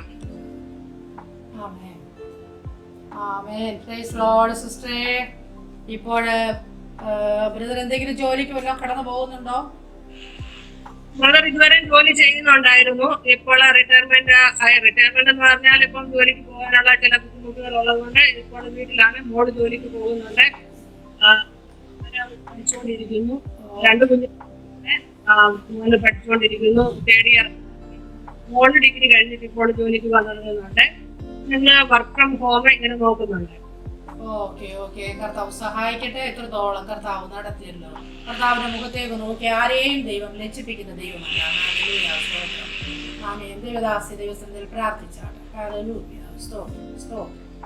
കർത്താവേ, സ്തോത്രം സ്തോത്രം സ്തോത്രം. കർത്താവേ, അനുഗ്രഹിക്കപ്പെട്ട സമയം ഞങ്ങൾക്ക് തന്നതിനായി ദൈവത്തെ സ്തുതിക്കുന്നു, സ്തോത്രം ചെയ്യുന്നു. ദൈവം ഞങ്ങളുടെ ജീവിതത്തിൽ ചെയ്തായ ഉപകാരങ്ങൾ കർത്താവെ ലോകത്തോട് വിളിച്ചു പറയുവാന് കർത്താവ് തന്ന നല്ല കൃപയ്ക്കായി നന്ദിയോടെ സ്തുതിക്കുന്നു, സ്തോത്രം ചെയ്യുന്നു. കർത്താവെ, ഈ സാക്ഷ്യം കേൾക്കുന്ന ഓരോരുത്തരുടെയും ജീവിതം അത് അനുഗ്രഹമായി തീരുവാൻ, അവരെ കർത്താവിലേക്ക് ഒന്നുകൂടി അടുപ്പിക്കുവാൻ, കർത്താവിന്റെ വചനത്തിലേക്ക് ഒന്നുകൂടി അടുപ്പിക്കുവാൻ, നിത്യജീവനായി ഒരുങ്ങുവാൻ തക്കവണ്ണം ഈ സാക്ഷ്യത്തിലൂടെ ദൈവം സഹായിക്കണം. ഞാൻ കുറഞ്ഞിരിക്കണം, ഞാൻ ക്രിസ്തുവിന്റെ ക്രൂശിൽ മറഞ്ഞിരിക്കണം. കർത്താവിന്റെ നാമം ഉയരുവാൻ തക്കവണ്ണം ഇടയാക്കി തീർക്കുമാറാകണമേ എന്ന് പ്രാർത്ഥിക്കുന്നു. ഈ കർത്താവ് ഈ ജോയ്സ് ടിവിക്കായി സ്തോത്രം ചെയ്യുന്നു, റേച്ചൽ സെഷനായി സ്തോത്രം ചെയ്യുന്നു. കർത്താവ് കൊടുത്തിരിക്കുന്ന കാഴ്ചപ്പാടുകൾക്കായി മറ്റുള്ളവരുടെ സാക്ഷ്യം അമേൻ ലോകത്തോടെ എത്തിച്ചു കൊടുക്കുവാൻ ഈ മീഡിയയിലൂടെ സഹോദരിയെയും ദൈവം ഉപയോഗിക്കാനായിട്ട് ദൈവത്തെ സ്തുതിക്കുന്നു, സ്തോത്രം ചെയ്യുന്നു. ദൈവകരങ്ങളിലേക്ക് ഏൽപ്പിക്കുകയാണ്. ഇനിയും അനേക സാക്ഷ്യങ്ങൾ അനേകരുടെ ജീവിതത്തിൽ അനുഗ്രഹമായി തീരുവാൻ ദൈവം സഹായിക്കണമേ എന്നോട് പ്രാർത്ഥിക്കുന്നു. ഈ സാക്ഷ്യം കേൾക്കുന്ന ഓരോരുത്തരെയും കർത്താവിന്റെ കരങ്ങളിലേക്ക് ഏൽപ്പിക്കുകയാണ്. കർത്താവെ, അത് അവരുടെ ജീവിതത്തിൽ അനുഗ്രഹമായി തീരണമേ എന്ന് ഒരു പ്രാവശ്യം കൂടെ പ്രാർത്ഥിക്കുന്നു. സകല മഹത്വവും അങ്ങേക്ക് യേശു ക്രിസ്തുവിൻ നാമത്തിൽ തന്നെ. ആമേൻ. ആമേൻ. സിസ്റ്ററെ, കർത്താവ് സഹായിക്കട്ടെ. ഇത്രത്തോളം സമയം ഞങ്ങളോടൊപ്പം ആയിരുന്നതിന് നന്ദിയുണ്ട്. കർത്താവ് ധാരാളം